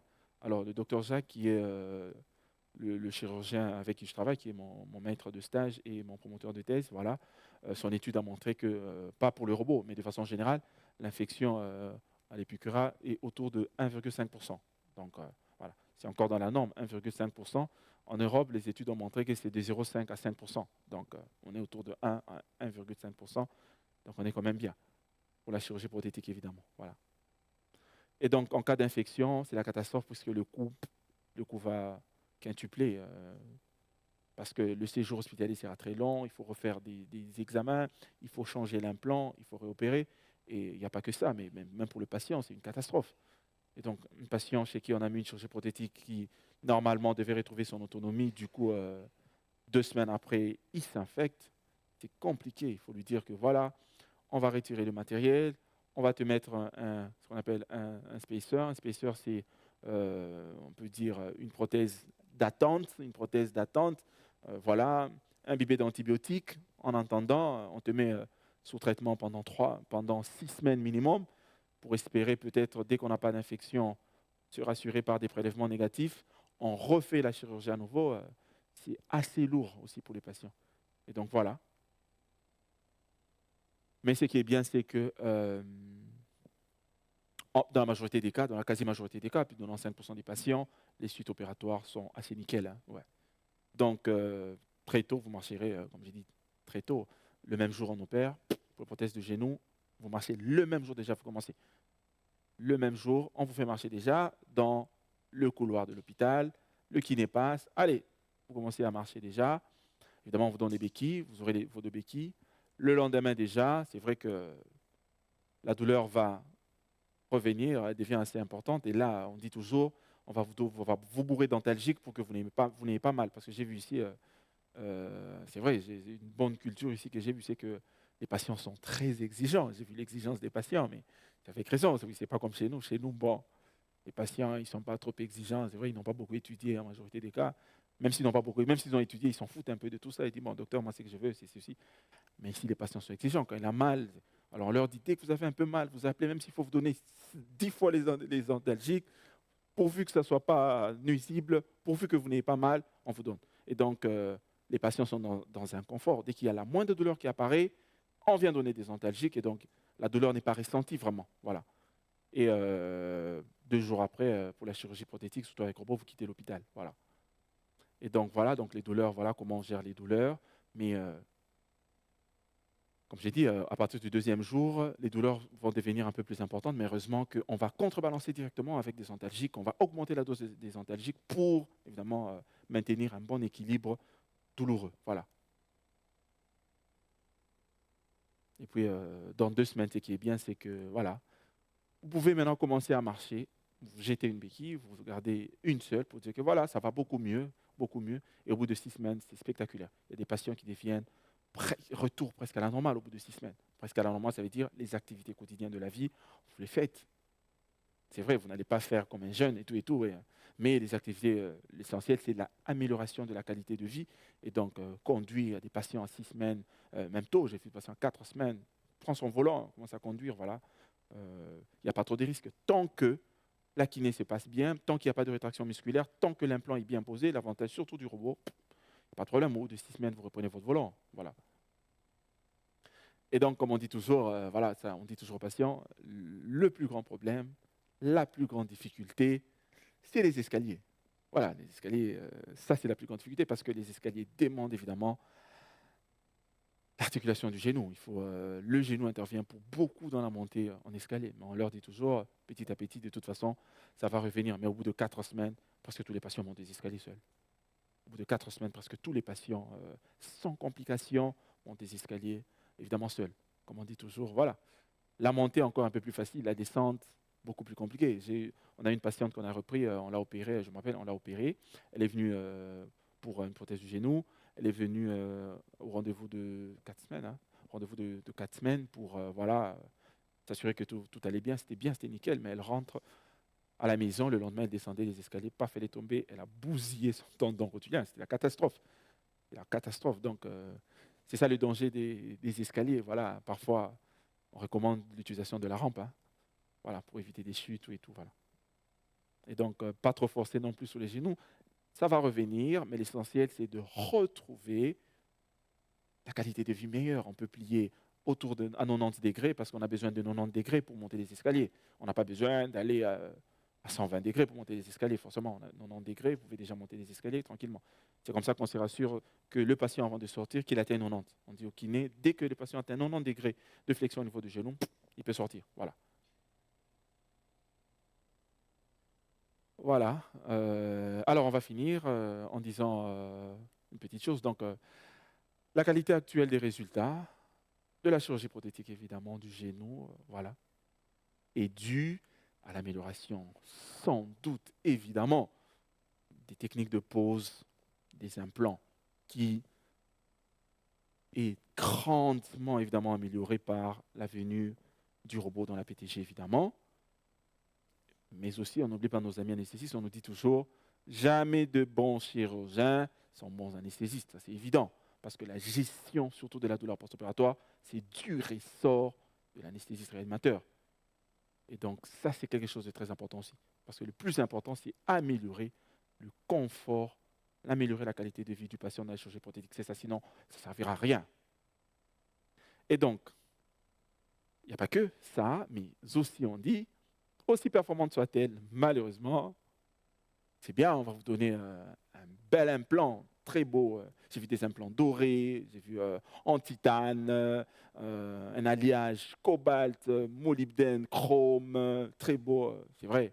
Mais on dit, la PTG ne redonne jamais un genou de 20 ans, c'est une évidence. Le genou natif de 20 ans, il restera toujours, évidemment. Donc jamais vous n'allez revenir, vous dites, oh, j'ai maintenant une prothèse, je vais faire tout comme un garçon de 20 ans. Non, bon, ça jamais, comme un enfant de 20 ans. Voilà.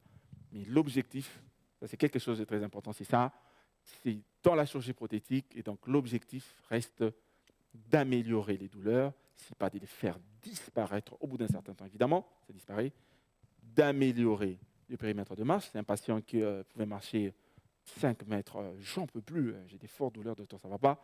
Après la chirurgie prothétique, dit, ah docteur, j'ai marché 2 km. Ah docteur, j'ai fait aujourd'hui 1 km. Ah, voilà, ça c'est l'un des objectifs importants. Et aussi d'améliorer évidemment la qualité de vie du patient arthrosique. Ça c'est une évidence. Merci beaucoup. Nous vous remercions de votre attention.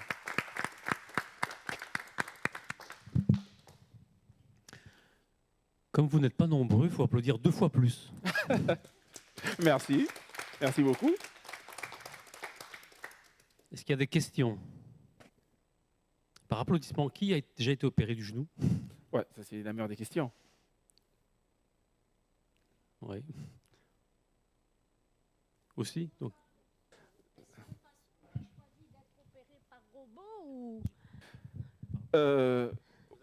Ouais, mais ça va. Ouais. Ah, Ouais, si vous choisissez d'être opéré par le robot, malheureusement, vous serez conduit qu'à 2 chirurgiens à l'Épicura.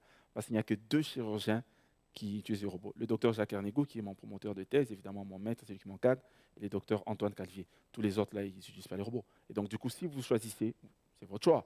Ça veut dire qu'on va vous envoyer chez le docteur Jacques. Voilà. ok. d'accord. Merci bien. Merci. Merci à vous.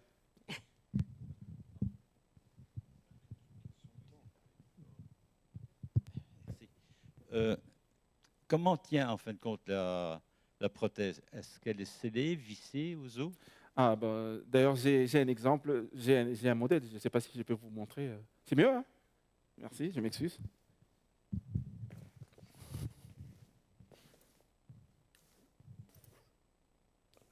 Ah ok, merci beaucoup. Moi, je suis encore jeune. Mais je m'excuse. Alors, voilà, j'ai pris un exemple de prothèse du genou.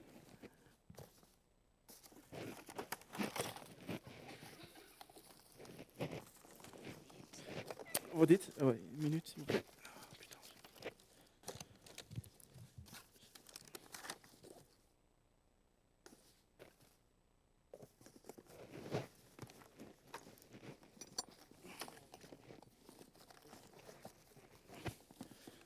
Bon, ça c'est pour la hanche.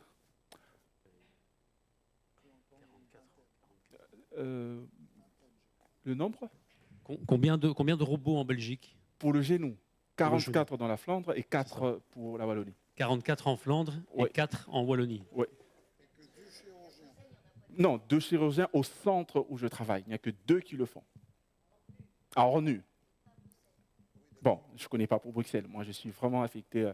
On travaille à Hâte, Ornu et... Oui, Et toi plus là, comme ça on te voit. oui, je m'excuse. Pardon. Ce qui est inquiétant, en fait, c'est Ouais. à la base choisir son chirurgien qui opère avec un robot. Et après, c'est une question de temps. Puisque s'ils sont éventuellement surchargés, je suppose qu'il faut peut-être plus de temps d'attente pour se faire opérer par un robot. Oui, c'est sûr. Oui, là, vous avez raison. Ouais. Quel est le délai d'attente actuellement? On est autour de 3 mois. 4 mois d'ailleurs. Il m'a dit 4 mois. Oui, dans la série de Jacques, oui, c'est autour de 4 mois. Pour certains ophtalmos, les consultations, c'est jusqu'à 2 ans. Oui. On m'a dit que... 3-4 mois, c'est raisonnable. Oui. 4 mois. Pour le moment. Oui. Ça, c'était... On avait demandé. Après? D'accord. Félicitations, docteur Manix, pour la présentation. Merci beaucoup. Oui, je voudrais savoir, l'injection intra-articulaire des cellules souches, Ouais, les cellules souches, ouais. c'est quoi? C'est des chondrocytes ou des ostéocytes? Non, au fait, ça veut dire... Quelles cellules? Oui, on les prend au niveau de De la- ciliaque. Oui. Mais c'est quoi? C'est pour remplacer, renouveler le cartilage Oui. ou la partie osseuse? Non, ce n'est pas la partie osseuse, c'est le uniquement cartilage le articulaire. cartilage. Oui. D'accord. La partie osseuse, non, c'est la partie cartilagineuse. Ah, Parce ok, qu'en réalité, quand on parle de l'arthrose, c'est d'abord le cartilage qui est La partie bousillé. Le fait que le cartilage est bousillé, les os maintenant, voilà, c'est comme ça. Donc les chondrocytes alors? Oui. D'accord, ok. D'accord, merci beaucoup.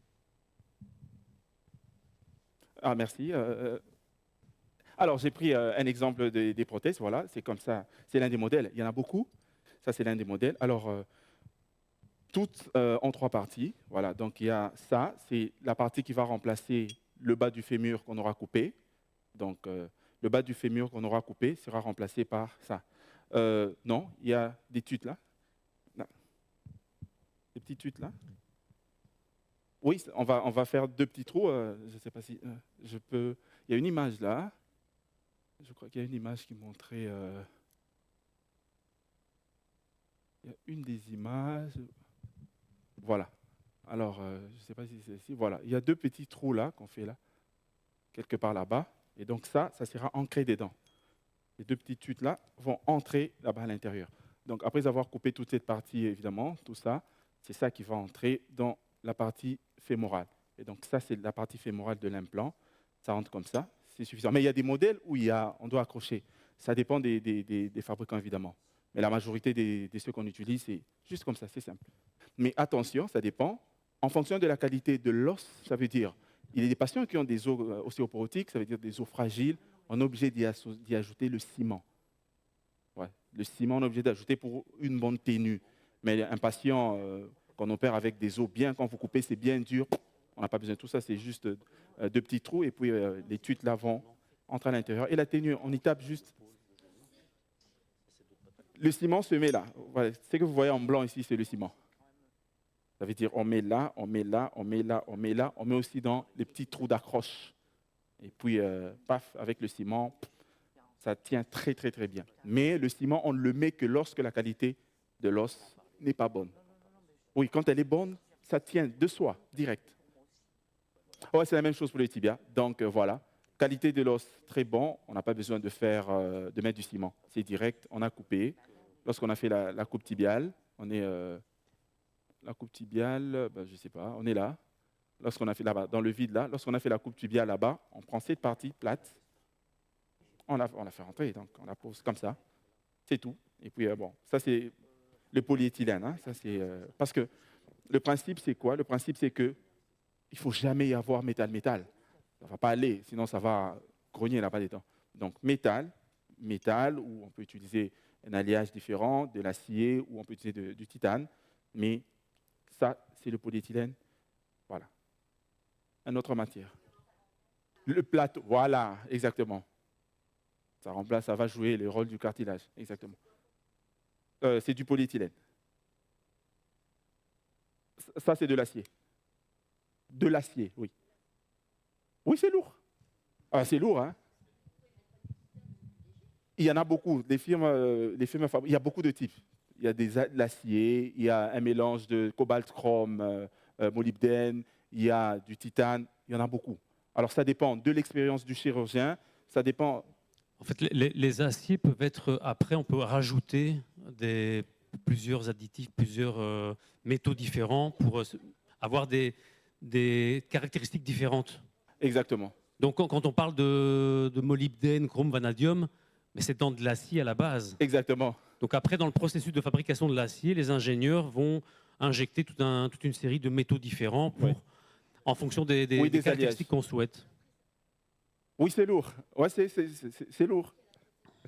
Oui, c'est assez lourd. Mais par rapport à la prothèse en ivoire du 19e siècle, je pense que c'est mieux ça. Oui, c'est moins lourd, évidemment. Pas que c'est moins lourd, mais c'est quand même mieux de prendre cette option-là. Est-ce qu'il y a encore des questions?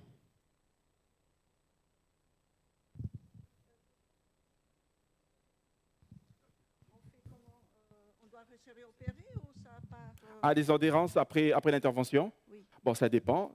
En tout cas, ça dépend. Je ne sais pas vous dire directement. Il y a par exemple une patiente, il y a des patients qu'on a repris, une dernière qu'on a repris. Elle, le problème, c'est quoi? C'est que l'une des complications qu'elle a faites, c'était quoi? Elle a fait une adhérence au niveau de son... c'est où encore? Je ne sais plus. Je vais vous montrer l'image. Peut-être pour ceux qui ne savent pas ce que c'est une adhérence, peut-être expliquer aussi. Ah oui, ok. L'adhérence, c'est un accolement anormal entre des structures.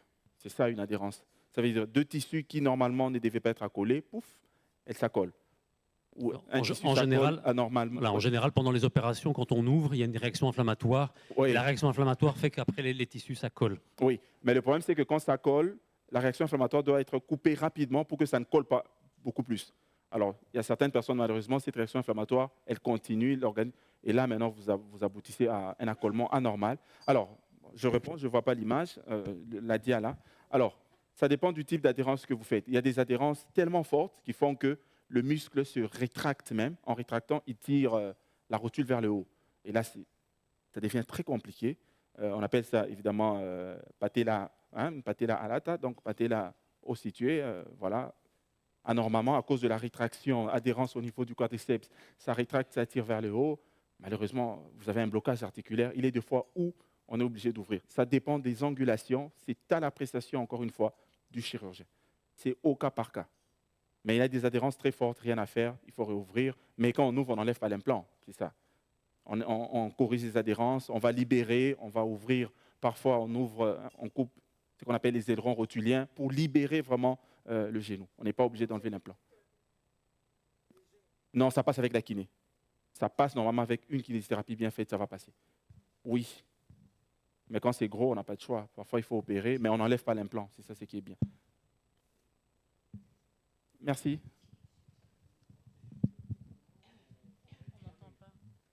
Comment on répare une fois terminé? On dit toujours qu'il y a un liquide dans le genou. Oui, exactement. Ah, ok. À la fin de l'intervention, on y injecte une substance qui a la même nature que le liquide synovial. Toute intervention. Chaque fois qu'on termine d'opérer, on y injecte dedans. Oui. On y injecte, ça a une longue durée de vie. Le temps que le genou revienne, il va trouver déjà un liquide et puis ça va commencer à produire. On injecte toujours, oui, toujours.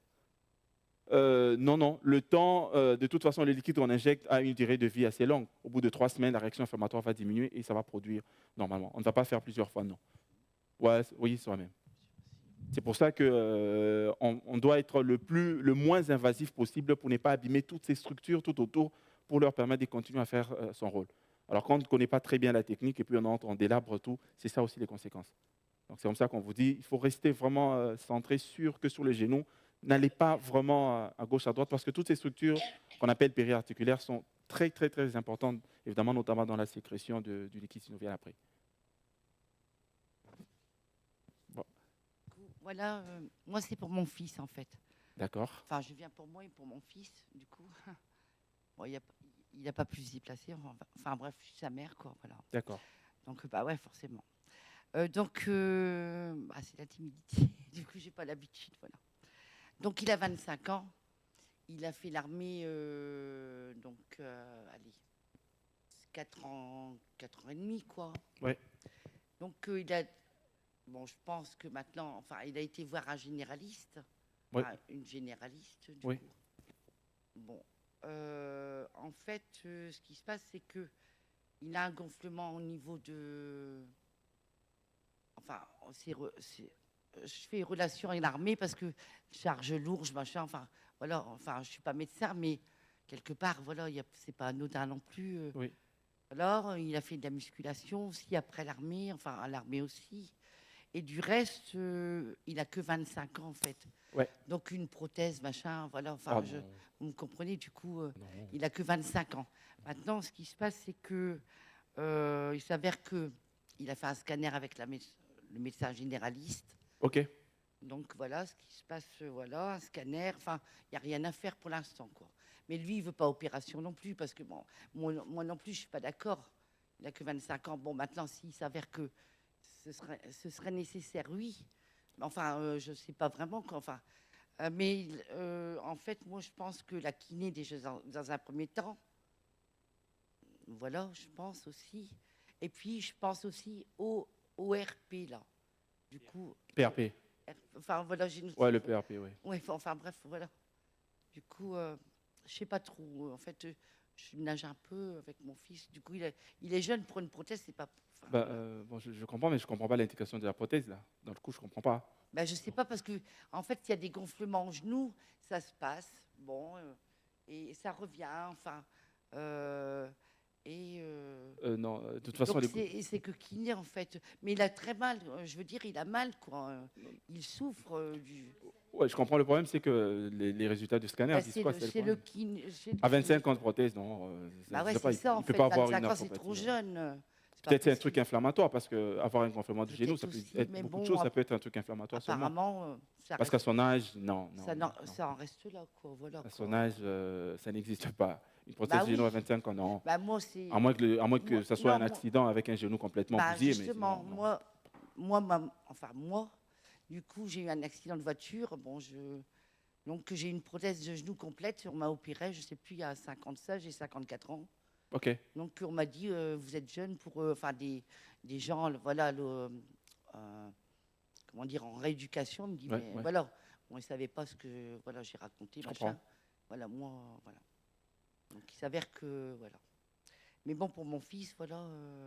Bah, le problème, c'est que j'aurais aimé voir les résultats du scanner, du coup, mais vous Ouais, ne mais les bon. avez pas. Ce Parce qui se passe, que, c'est que je ne sais plus très bien, enfin, sur les réseaux sociaux, enfin, voilà, j'ai vu vous avez, vous consultez en Belgique. Bien sûr, moi, je suis française. Ok. Nous sommes français, quoi. Du coup, voilà, j'habite en France. Donc, vous, je ne sais pas vraiment où vous consultez. Enfin, voilà, tout ça, quoi. Je n'ai pas bien vu. Ah, vous n'avez pas Ici, bien vu. ici, ce qui se passe, c'est que j'ai pas de réseau et je vais voir ça à la maison. Et à ce moment-là, je pourrais reprendre contact avec vous. Et puis voilà, quoi. D'accord, merci bien. Voilà. Merci à vous. C'est moi qui vous remercie. Non, c'est moi qui vous remercie. Merci. Donc c'est du côté de Mons que tu consultes, hein? Mons Oui, et Ath, oui, hein, donc Ornu, Ornu, Bordeaux, Beaudour. Beaudour et Ath, voilà, c'est Et la Ath. connais. Ouais. Attendez après le micro avant de poser une question pour que tout Oui. le monde puisse bien entendre.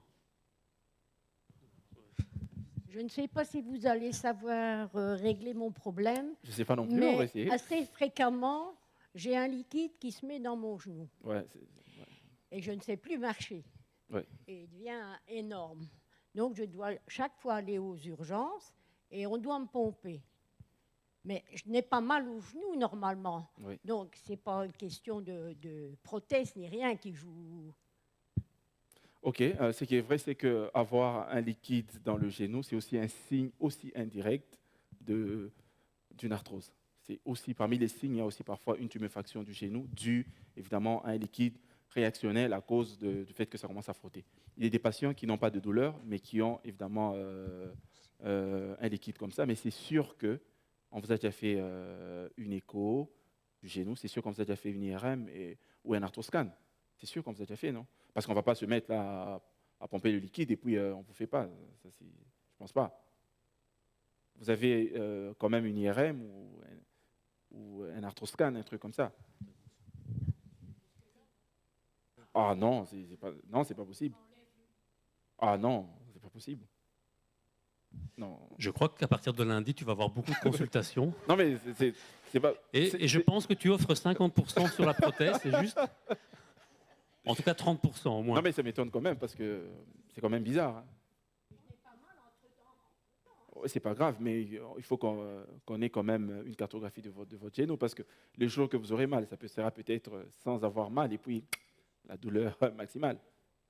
C'est ça le problème. De toute façon, il faut un arthroscanner, il vous faut une IRM. Ça, c'est à coup sûr. Ça m'étonne qu'on retire le liquide et puis on est quand même en Belgique. Je ne comprends pas. Oui. Oui, mais le problème, ça, c'est... Ah, la colchicine. Ah, donc vous avez une arthrite, alors goutteuse. Voilà, la colchicine, ça, c'est plus pour la goutte et tout. Ah, c'est une arthropathie goutteuse. OK. Mais il faut voir aussi les images, parce qu'une arthropathie goutteuse, à un certain stade, ça bousille aussi l'articulation. Parmi les causes, c'est vrai, il n'y a pas que de l'arthrose. Les arthropathies gouteuses aussi, ça bousille les articulations aussi. Voilà. Mais vous n'êtes pas candidate jusque-là. Donc, avec la colchicine, normalement, ça doit retarder la production. Si c'est ça l'origine, évidemment.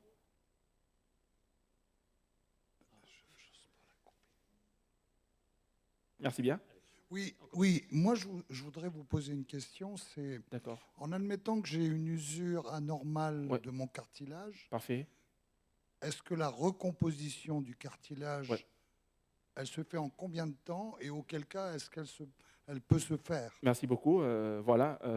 avant l'opération, évidemment. Oui, évidemment, ça dépend des stades. De toute façon, quand vous êtes déjà au dernier stade, il n'y a rien à faire, il faut opérer. On est Mais d'accord. en fonction, évidemment, tout dépend du stade auquel vous avez et tout dépend de la réaction de chaque patient. Ça, on ne va pas vous dire. Et donc, il n'y a pas un timing fixe pour dire, il y en a qui ne répondent pas. Il y a des patients chez qui on a fait ça, mais ça n'a pas répondu. On leur dit, on est en train de forcer la nature, il faut vous opérer. Mais il y a des patients chez qui ça a super répondu. Voilà. Oui. Et donc, ça dépend. Mais si normalement, vous devez avoir au moins 3 séances à intervalles, ça dépend, de 3 semaines ou d'un mois, vous avez des injections des PRP ou des injections des cellules souches. Bon, ça peut retarder l'échéance. Si ça reprend, ça peut retarder l'échéance de beaucoup d'années, hein, je vous assure. Tout à l'heure, vous avez parlé de la génétique. Oui, la génétique, le facteur 50% génétique. des gens Ouais, éventuellement. la génétique, oui. Et ça constitue quoi, ça, exactement? Bon, la génétique, bon, je ne suis pas généticien, mais je sais que quand on étudie la médecine, on dit comment on va expliquer ça? Et donc, la génétique veut dire, aujourd'hui, la science montre que la quasi-majorité des pathologies sont déterminées par un gène quelque part dans nos chromosomes. Ça, c'est la science qui le dit. Je ne suis pas généticien, mais je sais de façon générale. Alors, la quasi-totalité des pathologies sont déterminées par, évidemment, sur nos chromosomes. Alors, lorsqu'on hérite, parce que quand on est, on a évidemment 46 chromosomes, ça veut dire 23 de papa, 23 de maman. Et donc, dans les 23, on a des gènes qu'on reçoit. Alors, si vous recevez, votre papa avait ce gène porteur de pathologie arthrosique, surtout assez précoce, si par hasard, vous héritez de ces gènes-là, de votre papa-là, et donc ça vaut de votre maman, évidemment, ça veut dire que vous aussi, vous êtes à risque de développer, très tôt, vous êtes à risque de développer cette pathologie. C'est comme ça qu'on va vous demander, est-ce que vous avez cet antécédent, surtout chez les jeunes, hein, parce que lorsqu'on est âgé, ça devient un peu plus naturel. Surtout chez les jeunes, on recherche toujours des antécédents génétiques pour dire, tu es sûr qu'il n'y a pas quelqu'un, ta maman ou ton papa ou un oncle, quelqu'un de famille, qui a eu cette pathologie un peu avant l'âge? Oui. C'est vraiment pour rechercher. La génétique, aujourd'hui, donne une sorte de prédisposition en surplus à certains patients par rapport à d'autres. C'est un peu dans ce sens-là dont on parle de la génétique. Voilà. Ça, c'est de façon générale. Hein. Je réponds comme médecin généraliste dans ce domaine, puisque je ne suis pas généticien. Donc, c'est un peu comme ça que ça se passe. J'ai répondu peut-être à moitié ou au tiers à votre question. Merci bien. Est-ce qu'il y a encore des questions? Attends. Oui, je m'intéresse en ce qui concerne les jeunes. Les jeunes, oui. Donc, par exemple, j'ai un ami qui a un PTG bilatéral, et tout ça, à peu près de mon âge, mais par rapport, donc, si certains jeunes qui ont subi une telle opération, oui. Quelle serait, ils auront une autonomie, oui, mais au-delà, s'ils sont sportifs, etc., est-ce qu'il y aurait des contre-indications ou des limites ou quoi ils peuvent faire attention? Ah oui, merci beaucoup pour la question. Oui, il y a des limites, oui, ça c'est sûr. Ça veut dire si vous étiez sportif, un grand sportif, c'est sûr que vous n'allez plus avoir, évidemment, la même capacité sportive que vous aviez avant la survenue de la pathologie. Ça c'est sûr. Et même certaines activités sportives vous seront déconseillées, ça c'est sûr et certain. Oui. Des trop forces mécaniques. N'oubliez pas qu'on met la prothèse, c'est vrai, la prothèse c'est quelque chose de bien et tout, mais n'oubliez pas que les muscles sont vieux, on n'a pas remplacé les muscles, les ligaments, on ne les a pas remplacés. Donc ça veut dire, quand je parle de vieillesse, ce n'est pas en termes d'âge, c'est en termes de qualité. Ça veut dire quelqu'un qui a une pathologie arthrosique vieux, il peut avoir 50 ans, mais il a un genou de quelqu'un qui a 70 ans. Je parle de vieillesse en termes de dégénérescence de l'articulation, oui. Il y a beaucoup de restrictions. Et donc, même le sport, tout sera réduit. Hein. Ça sera vraiment réduit. Parce qu'il y a un grand risque, ça c'est vrai. Ouais. C'est pas que vous n'allez pas, il ne va pas revenir à 100%, non. Mais c'est sûr que l'autonomie, ça c'est pas un problème, ça sera bien. Mais tant qu'il n'y a pas de complications, l'avantage c'est que tant qu'il n'y a pas de complications, c'est super, c'est vrai, vous n'allez plus le faire à 100%. Déjà même que quand on devient âgé, on ne peut plus sauter en désordre, on ne peut plus faire, c'est logique, donc même avec une prothèse, voilà. Ouais, c'est ça le problème. C'est pour ça qu'on disait, on ne revient pas à l'âge de 20 ans, non. Mais merci beaucoup pour la question, merci. Voilà, moi je voulais demander la sensibilité autour du genou. Ouais. On la récupère totalement ou reste toujours une partie qui reste un peu moitié endormie? Au long terme ou au court terme? Au long terme. Non, au long terme, oui, on la récupère toujours. Moi, j'ai été opérée le 21 janvier cette année. De cette année, parfait. Prothèse totale à l'hôpital de Hatt, chez le docteur Huppé. Oui, je connais. Bon de nom, oui. Voilà. Mais j'ai une partie qui me reste toujours à moitié endormie. Côté externe. Janvier, aujourd'hui, c'est... OK. Bon, ça dépend. Ça dépend. Bon, OK. La question que je vous pose. Que dit votre chirurgien par rapport à ça?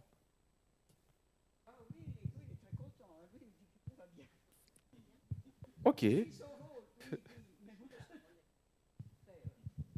donc, vous pensez que vous avez une part de la sensibilité du côté interne, du côté externe?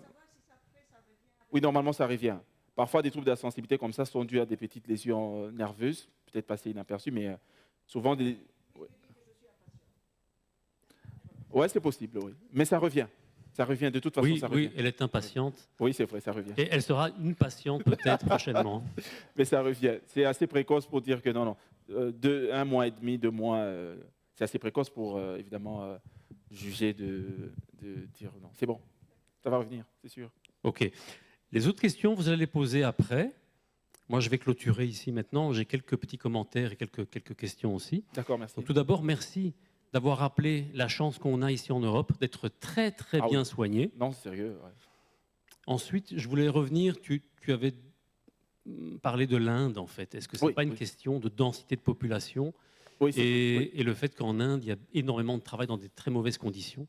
Alors, je sais qu'en Afrique aussi, mais en Inde, avec toute l'industrie textile, l'industrie chimique, qu'on ne retrouve pas forcément en Afrique, est-ce que ce ne serait pas une cause éventuelle d'explication pour le nombre élevé d'opérations qu'il y a là-bas? Si, c'est possible. Je me rappelle, on discutait même avec le chef de service, Dr Pat, qui disait il y a un chirurgien en Inde, par jour, il faisait, comme j'ai oublié le chiffre, mais c'était au-delà de 20 prothèses, à lui seul. Il dit, mais c'est pas normal. En une journée, hein, ça veut dire peut-être, c'est vrai, il commence à 6 heures, même s'il fait de 6 heures à 20 heures, plus de 20 prothèses à lui seul. Alors il se disait, mais c'est pas normal. C'est pas possible. Alors, bon, ce qui est vrai, la densité, c'est vrai tout ce que vous dites. Je ne connais pas le système sanitaire là-bas, j'ai aucune idée du système sanitaire en Inde, je ne sais pas. Mais c'est quand même assez bizarre, sincèrement. Par exemple, pour un chirurgien, je dis, mais comment il va te faire en 24 heures? Bon, il ne va pas opérer 24 heures. Ça veut dire qu'il opère peut-être de 6 heures, même à 21 heures, mais il va opérer plus de 20 prothèses à lui seul. Comment? Bon, je ne sais pas, je n'ai pas trop de réponses, mais je sais que la densité que vous dites, c'est très vrai. Et les conditions, c'est sûr que les conditions, ce ne sont pas les conditions d'Europe. Ce n'est pas possible, parce que nous, ici même, on fait un cas, il faut au moins 30 minutes pour bien nettoyer la salle. Ah oui, on nettoie la salle. En 30 minutes, on nettoie tout et tout. Et donc, je me dis... Mais vous rentrez dans la salle d'opération du début à la fin. Vous dites?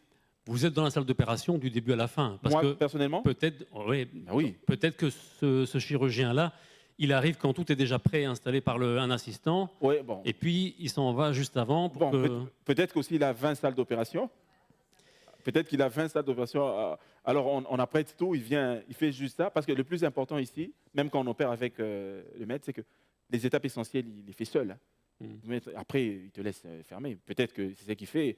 On a déjà ouvert pour lui, on a ouvert dès qu'on arrive sous les genoux. Lui, il vient seulement, il coupe, il met, il part. C'est possible. Mais vous voyez que c'est des conditions assez... Voilà. Merci, par rapport aux causes traumatiques donc d'accidentologie qui mènent ensuite à la prothèse de genou, tu avais parlé il y avait entre parenthèses maçonnerie. Donc je suppose que en fait, quand tu expliquais, c'était des accidents du travail. Exactement. Et alors, notamment, il y a aussi les accidents sportifs. Oui. Et il me semble, tu me corriges si je me trompe, les trois sports les plus accidentogènes, c'est bien le ski, le foot et le basket. Par rapport au genou.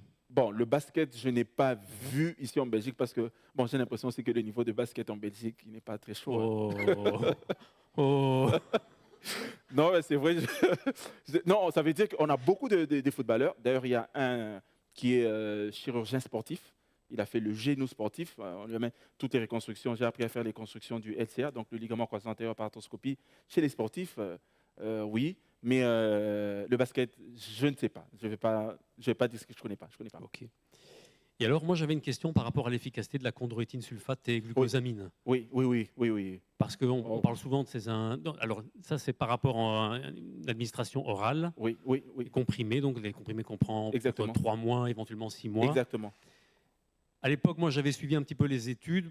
Au début, on disait, oui, c'est bien, c'est efficace. Puis, non, finalement, ça n'aide pas. Ah, mais finalement, si, il y a quand même une réduction des douleurs. Exactement. Quel est ton point de vue là-dessus? Bon, mon point de vue, sincèrement, moi, j'ai dit par rapport chez nous, je vous ai dit, les PTG, c'est à peine que, à Lubumbashi du moins, les premiers cas de PTG ont commencé avant que je ne vienne.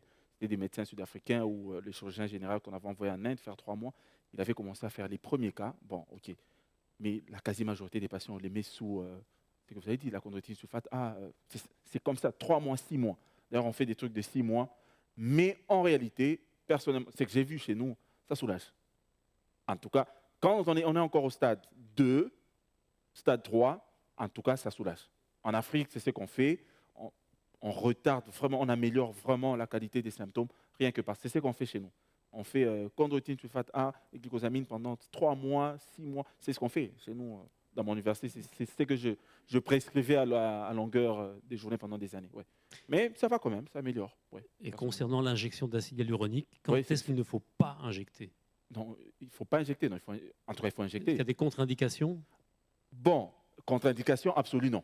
Il n'y a pas de contre-indication. Par rapport au stade? Oui, le stade 4, ça ne sert à rien. Donc au stade 4, en fait, c'est uniquement opération. Oui, ça ne sert à rien. Très bien. Parce que quand on est au stade 4, ça veut dire que le cartilage est totalement bousillé, les os sont déjà en contact. Donc, même si vous mettez ça, ça va plus se reconstituer. Au moins, si on dit au stade 2, ça, on a des lésions partielles. On dit avec l'injection des cellules souches ou des PRP, ça va encore améliorer, ça va apporter des cellules nouvelles avec leur effet cicatrisant. On dit que ça va cicatriser. Voilà, c'est comme ça que c'est décrit. Merci. Est-ce qu'on peut encore l'applaudir? Merci très beaucoup. Fort. Merci beaucoup.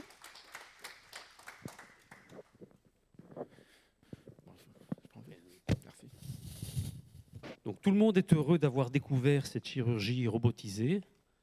Ceux qui ne sont pas encore opérés, vous êtes heureux d'être venus ce soir. Ceux qui sont déjà opérés, vous êtes dégoûtés. Hein. Ce sera pour la prochaine fois.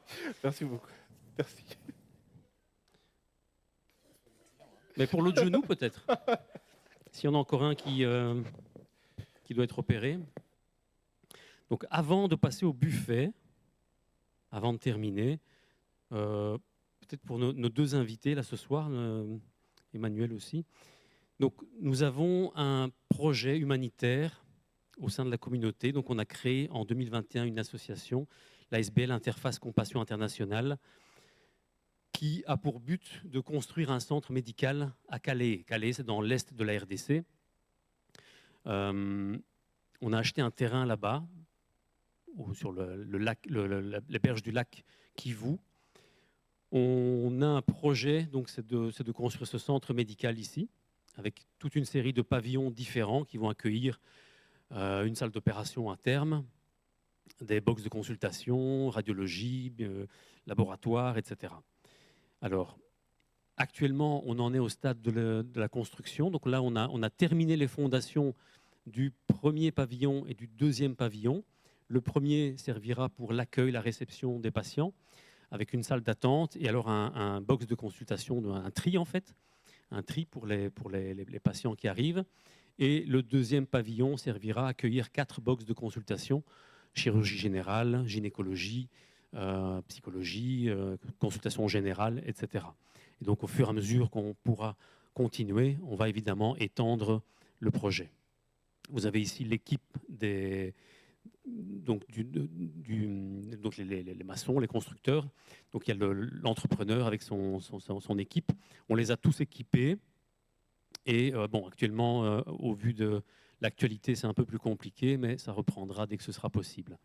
Vous retrouverez toutes les informations de notre ASBL sur les réseaux sociaux. Il y a quelques brochures là-bas au fond. Et comme ce sont des conférences gratuites, vous êtes les bienvenus à peu près toutes les 6 semaines. Si maintenant le cœur vous en dit, vous pouvez faire un petit don. Il y a une urne là-bas au fond. Voilà, vous mettez ce que vous voulez tant que ça vient du cœur. Pour information, le 19 avril, on va avoir notre architecte qui a fait les plans en fait, du centre médical, qui viendra nous parler des dégradations de l'habitat, du diagnostic aux solutions. Donc lui, c'est un spécialiste en pathologie du bâtiment. Il fait de la pathologie, mais du bâtiment, pas du corps humain. David Vanache, donc on vous attend nombreux le 19 avril. Par la suite, je vous informe que le 7 juin, nous aurons une juriste de Bruxelles qui viendra, Batena Efomi, parler des aspects juridiques de la liberté d'expression. Sommes-nous libres de dire ce que l'on veut en 2025 ? Venez découvrir. Le 20 septembre, ce sera moi qui vous parlerai des apnées du sommeil et l'importance de dépister ce syndrome à temps. Le 25 octobre, Fabrice Nolla, qui est un ingénieur en génie logiciel, viendra nous parler de l'intelligence artificielle, opportunités ou menaces. Et le 13 décembre, pour clôturer l'année, le professeur Samuele Fourfari, qui était déjà venu l'année passée, qui vient nous parler du climat, COP30, CO2, quelles conclusions tirer des politiques climatiques. Voilà, tu es le bienvenu évidemment, Manix, pour venir aux prochaines conférences. Et je vous souhaite un bon appétit. Alors, posez encore vos questions à Manix, mais laissez-le manger quand même quelque chose, hein. Voilà, merci beaucoup.